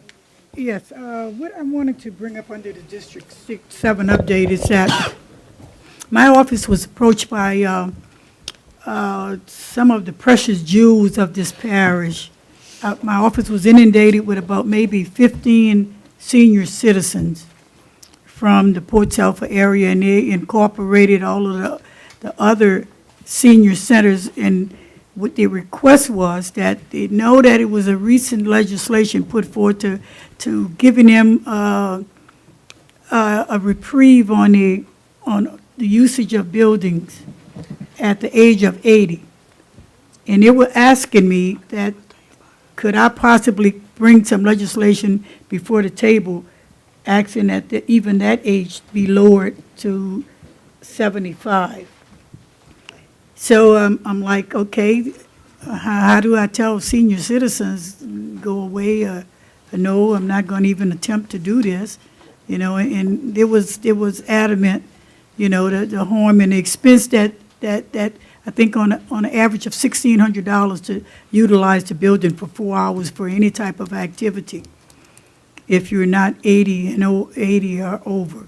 So I just wanted to bring that out and kind of let my colleagues hear it and kind of simmer in it until the legislation is drawn. So I think it's the right thing to do, and I plan to have an introduction at the next meeting, even asking for this council to move in that direction. Thank you. Thank you, Ms. We'll move to item 7C. District 8 update on requests, complaints sent to Director of Operations Stanley Wallace. Councilmember Edgecombe. Mr. Edgecombe? Thank you, Mr. Chairman. Actually, it's pretty much what it states. Need to get some update on the complaints that District 8 has sent in to Director of Operations as far as different requests, where we at with them, what we can let our constituents know. In the last month or so, nothing has been done over there because we've been occupying a few minutes that we have on the levee with the emergencies. Okay. Okay, and update you with the, you should start construction on that, what do you call it thing? That escalator for the oyster thing should start maybe this week, I was told. Talking about the conveyors? Yes, your conveyor and your belt, it should have been over there. They've been working on it, yes, sir. Yeah, cleaning. Yeah, that's through a grant. Yeah, right, That's a through local, actually, local 100% contractor grant. one that bid. Right. But I'm talking about the ones that we sent in to you, to your office, as far as getting ditches clean. Yeah. Okay, Mr. Edgecombe, this is about the second time, or third time we came out with the same question. As we speak, we do ditches as we could get them done. Yes, sir. What the manpower we have, you're not gonna get them done every day. I'm Right. sorry, but I wish I could. Okay, But well, the let me- ditches are being cut, your If- ditches are, No, no, fallout we're ditches doing are good with the being. grass cut. Just, although it's not growing that much right now. Right. But the question I have is that in District 8, there was been a machine, or 3 machines there, one particular location for the last month and a half, going on 2 months. I didn't recall the complaint being sent in, but it was sent in through my office. And the question I have is, why did we jump one constituent in front of 75 other ones and do his ditches before? And I got pictures. This man's That ditch makes- here, Your this pictures are complaint's been on fine. for a while. But I only have 8 people to go 80 miles on this side. The question is, and why do 60 we? miles on that side. Why That's don't we 8 take people. them as they come in? one at a time. Take them as they come in. Don't jump Yeah, ahead of somebody like that. Sometimes there are some things that are more important than others. I know this guy And- lives here. The Well- ditches that are being cleaned, there's nobody lives on that area. I'm sorry. That's all I got. That's all I can tell you. We're going as fast as we can go with the manpower we have. We discussed it a few times, and look like it's gonna stay just like it is without manpower. But I'm trying to do as best, these guys are doing the best they can, busting their buns to do this here. That's all I can tell you. Well, on the complaints that we sent in, or I've sent in, or my office has sent in, could we get an update I on got, I tell you timeframe? what, I tell you what we have. I'm starting, it should be finished at the beginning of next week. I got a database system I'm gonna put on for you, okay? That's it's gonna have the central location, all requests, all district, all members, 9 of you guys can view it. Anytime you wanna view it, I'm almost completely with that. And I have also for District 8, you're in District 8, right? Yes. I have everything that's been done in District 8. Okay. Now, you can get that, and I have it right here. Matter of fact, I can give you this one, because I got a copy of it. You can see what has been done, you can see how fast we've gone. Well, if you would, could y'all possibly, while y'all are half a mile from this guy's house, Mr. Benny, it's 108 Who's that? West Lorraine Road? Yes, sir, I could tell Could you, we- but that, I could tell, I don't have to see that picture, I've been out there. On that particular property, Yes, sir. Benny, what's his name? Benny Ricard is his name. Yes, sir. On this side, you can go all the way down to the canal on this side. On the other side, the ditch can't be done because because he's got orange trees there and a fence. Now, am I supposed to remove his orange trees and cut his grass? He refused to give me a right of way to go down there. I went down to Mr. Ricard a couple of times, and the guy, evidently he don't stay there because I give him the paper to sign for the right of way. So I could remove his fence and put a smaller machine down there. Why were they given permission to put a fence in the right of way? That was there when I came home. Now, I went back, I've been looking for that guy a couple of times. Now, I have no idea. I got his name, we didn't look him up, and evidently I asked Benny Ricard to call me when he comes in. I'll take a ride down there myself. Excuse me, Mr. Wallace, the fence is on a parish right-of-way? Evidently they put all them fence there, and the orange tree was small at one time. Could we remove it if it's on a parish right-of-way? Do we? It's a violation. I mean, legal. I could, but I don't think you want to start the humbug. I don't know. Okay, well, again, it's obstructing your job to do. Yes. Okay, you're telling us today obstructing your job. Yes. You saw it, you visualized, Yes. you can't get any further with a Well, machine. He got orange trees It's a planted parish right-of-way. He's got a line of orange trees. Look at that. If they're on the right of way, then He's they got a shouldn't line be of. there. Oh, I'm sorry. The orange trees is not in the right of way, it's the fence that's in the right of way. If the fence is in the right-of-way, I would suggest you move it. I don't care who it is. So you can get a machine back there. If it's hampering your job as a parish employee to clean these ditches that we maintain for mosquitoes, for drainage. Okay. I'm not even speaking out of turn, but this is. No, No, here's what I'm gonna Thank tell you, you Mr. again. Chairman. He has maybe. I mean, we're frustrated because we get the calls. And I know you're I'm frustrated. frustrated because I can't do the work. I know you're frustrated. But we got to find a compromise, and we have to find a solution. And the solution is that we start taking charge and start cleaning these ditches. Well, that guy also got about, just a visual, I'd say 50 orange trees on there too. Who's going, if the guy come with the tractor and break the orange trees? I remember. Well, Mr. Edgecombe says they're not on You got Well, 19 feet Bradford between orange Bradford trees is and a my fence. superintendent, and he said the orange trees is in the way of that big machine with the arm to cut down. The A-boom. No. Soybean team already told me the same thing too, so. You're right about having them removed. I have 3, 4, 5 of them like that, have them removed. I don't know if you want to go into that legal, look, it ain't no pain on me to go into the legal. Y'all take the responsibility of it. And I'll show you. We have the responsibility of Okay. keeping these ditches I think you clean where they got 7 of us here who would agree. Okay. If this is hampering your job to continue to do what we keep handing you work requests, and it's frustrating on both parts, I understand that. But if it's something that's hampering your work, and it's our property, move it. We have the right of way for it. Okay. I'll grant you that. I You got can't another speak for one. all 7 of us. And the A-boom is 12 foot wide, just the tractor part. The rest of it's in a ditch, so we can cut that ditch. Hey, I'm telling you what the man that cuts grass is a professional at it told me. I will take his word before I take somebody else's word out in the street. The second thing, you got one right there. Who's that, Audrey? Yeah. You got one right there in Scottville, right there by the fire department back there. Same thing. Guy, since we dug, I remember digging those ditches years back. No, that's The Charlie. guy right side the fireplace over there, he's got flowers, big old trees in the ditch. Talking about the south side middle school? Yes, Yes, sir. right. He's got big flowers in it. I mean, I think that'd be. Just I try to like- compromise, and it ain't over yet. I'm compromising with my. Just like on the north side of the middle school by Bartholomew Lane. We can't keep that one maintained because there's 15 water lines that's run down the middle of the ditch. Yes, sir. I'm not cutting water lines. Now, we asking man to man, Who gave them permission to put the water lines in the no. ditch? that was there when I come in and I found that, okay? Now, I that's the think same Mr. problem over there Bradford too. has been keeping that one sprayed. Yeah, I mean, every we talking, couple weeks. you talking $1,000 a week to spray a ditch when you take your Why not? 20 gallons of diesel to do the same thing. Well, if there's anything you need from us, Mr. Wallace, Yes. If Escom and in order to get the whatever they need to tell these people to remove this property off the That ground. should come through your department, Property, through no legal, sir. problem. I think We shouldn't have to do that. you're telling me to do it. I'm asking you to. Yeah, And you I'm should be asking you. asking legal to do their I'm job, telling you, as, which is your job. as a councilman, Our job is to I take. mean, that'd be a make sure we nice, take that'd be care a of the nice way. constituents. Now, I could go do it, but you're asking me to just run over somebody. Administration will confer with legal to try and get this thing straightened out.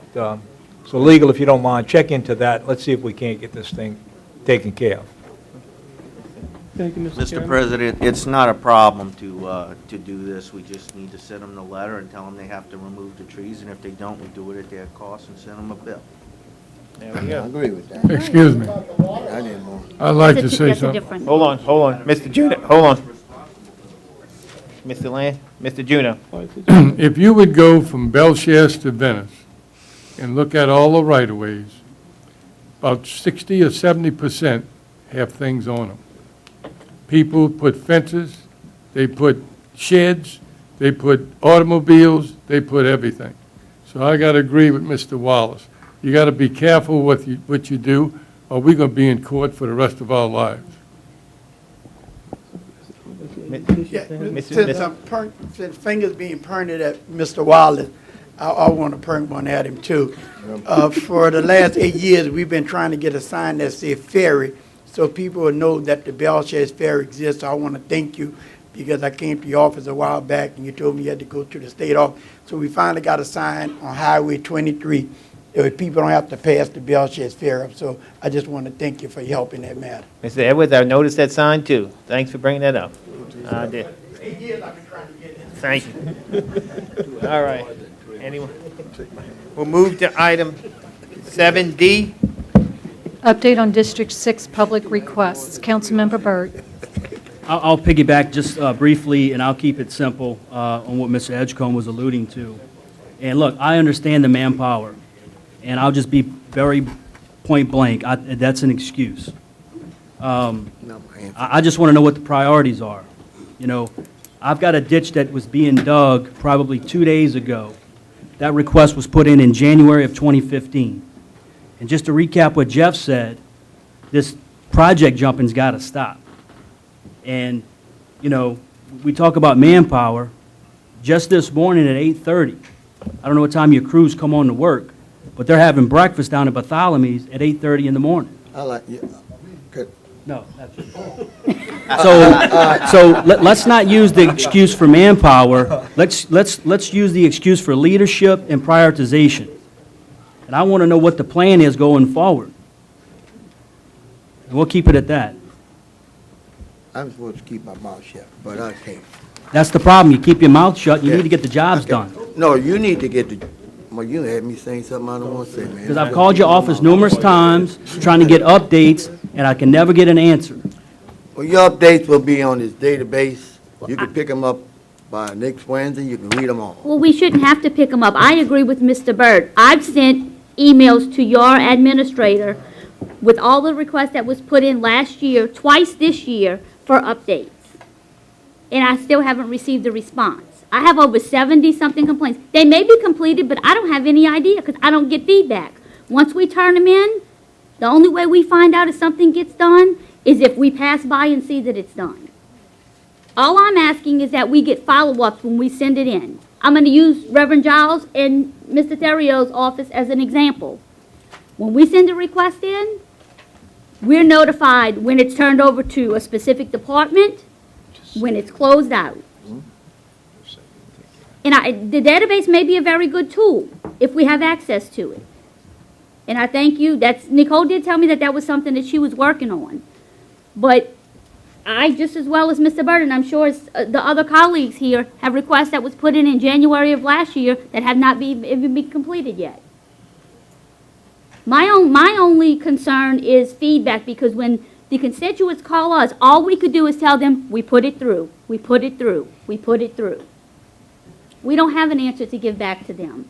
And I understand the manpower shortage as well, but just a follow-up would be great.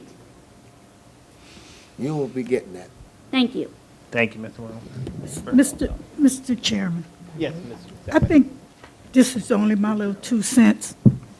Prior to you come in here, I'm speaking to my colleagues right now, I think it should be an individual director's problem, but once it get here, if your requests are not being honored, I think Mr. Cormier should be making sure that his directors are receptive to our requests. So, I mean, Amos, Mr. Wallace, I think Mr. Wallace and Mr. Edgecombe have had this conversation at least 3 times that I know of at this table. So, I mean, you know, what's the response here? The response, Ms. Salvan, is that I know in particular District 9, that we had a ditch, 2 ditches cut that hadn't been cut in 12 years. Now, I agree with you that we need to be probably updated on a database of some type, but to give the idea that we're not accomplishing things, there was a tremendous amount of catch-up that has to be done. Yes, I And agree. he's overwhelmed with that catch-up. We wish we had the manpower. If you give us the money and you give us the opportunity to hire people, you know, I think we can really improve that particular situation that we have. In the meantime, you know, the pressure's on us to try and deliver, and we're going to work as hard as we can to try and satisfy whatever your needs are. Okay. Thank you. We will move back to item 3, beer and liquor license. Mr. Edgecombe? Yes, sir. Thank you, Mr. Chairman. I have Express Food and Fuel, 14715 Highway 23, Belt Chase. Also, Alex's Lounge, which is 33112 Highway 11, Buras. I apologize, I didn't see the folder underneath my papers right here. You're offering those two, Mr. Edgecombe? Yes, sir, please. Ask for a second. Second by Ms. Williams. Any questions on those 2 beer and liquor license? The machine's open. Those liquor licenses are granted 7-0. We'll move back to 7E. Update on Fire Department EMS merger, Councilmember Williams. Ms. Williams?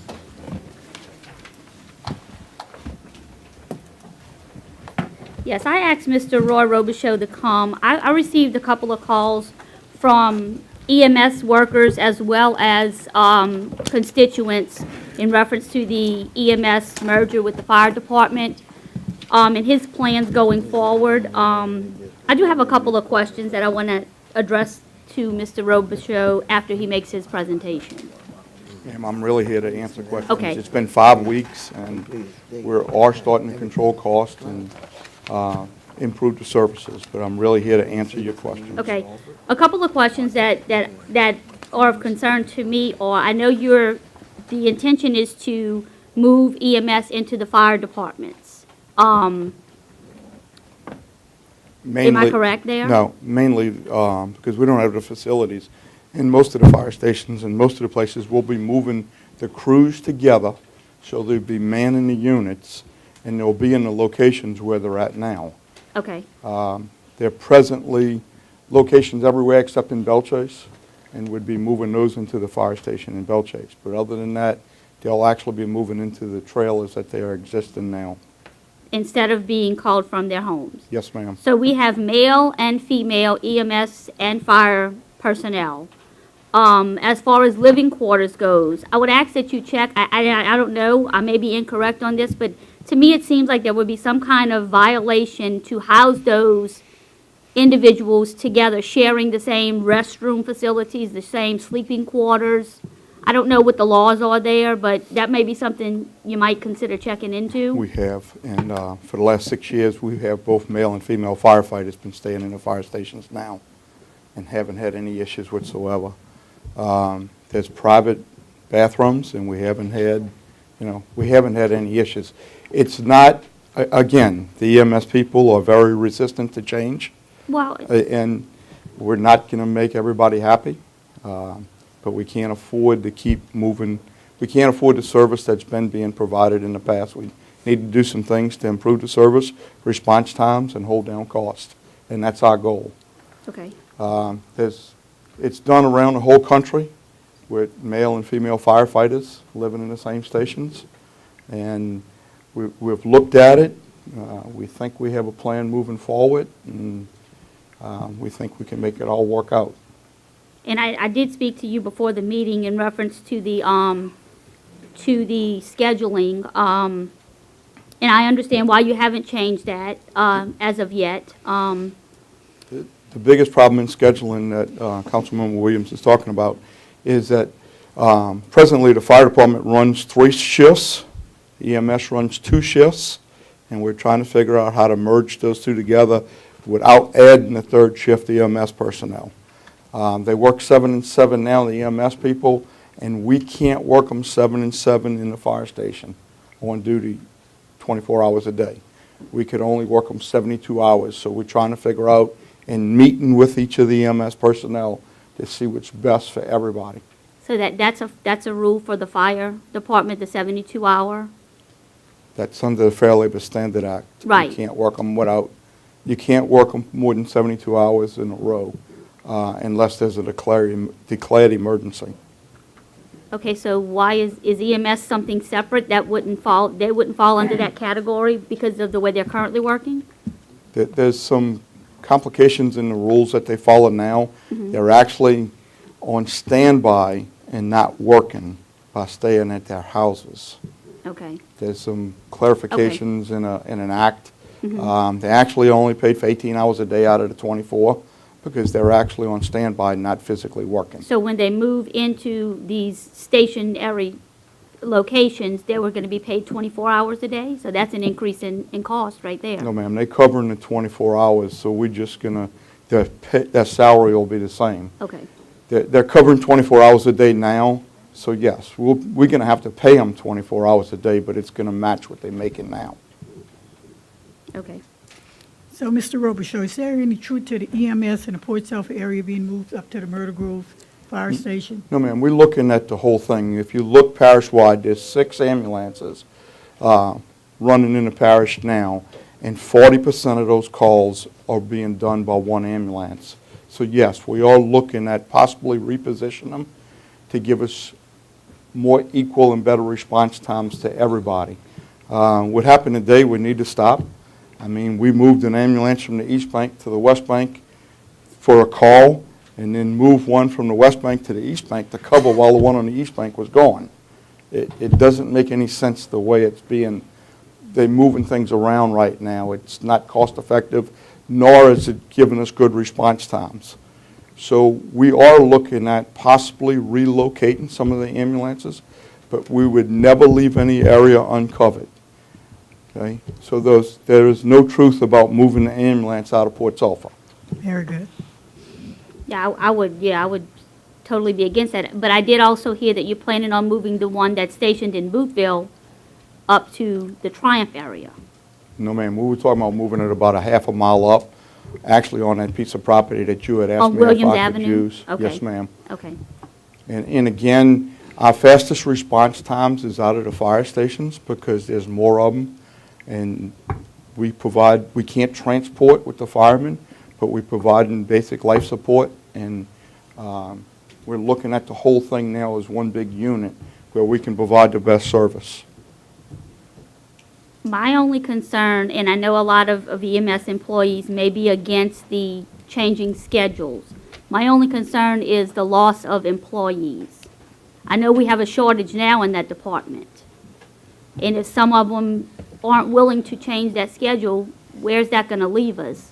I've met with about 90% of them so far and asked that same question, and not one of them told me that they would leave.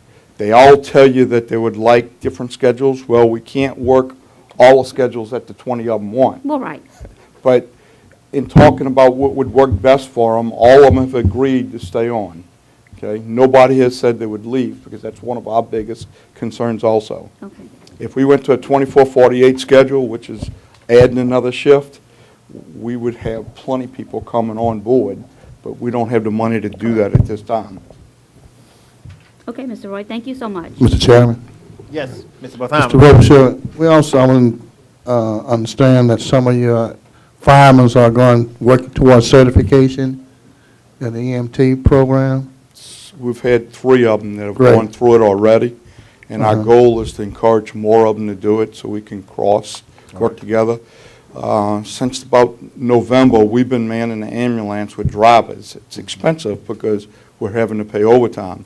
But we are cross-training now and working both units. Our goal is actually to get everybody cross-trained, where the EMTs are firefighters and the firefighters are EMTs, so we can work together. We've had several training classes already in the last 5 weeks, so the EMTs can actually bring the firefighters up to a higher standard, since they'll be first on the calls.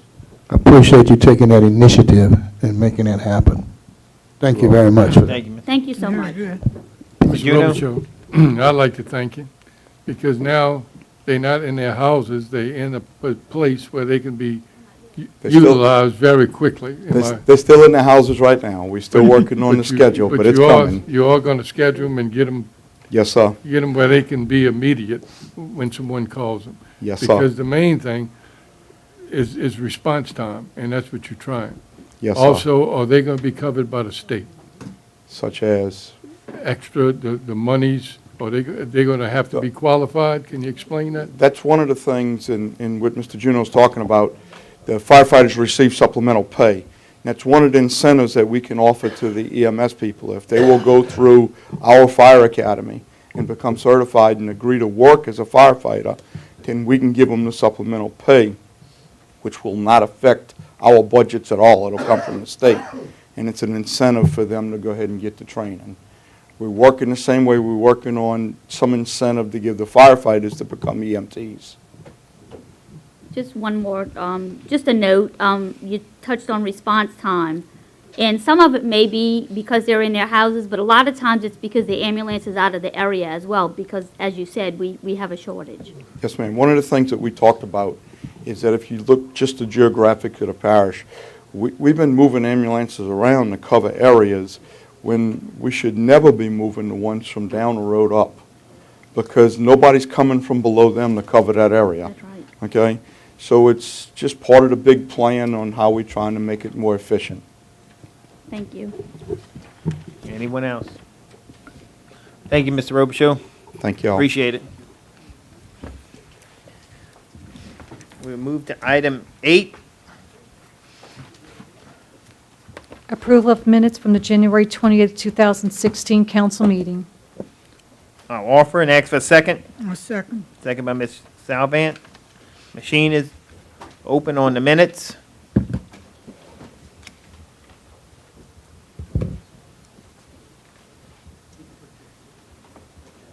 And the minutes are granted 7-0.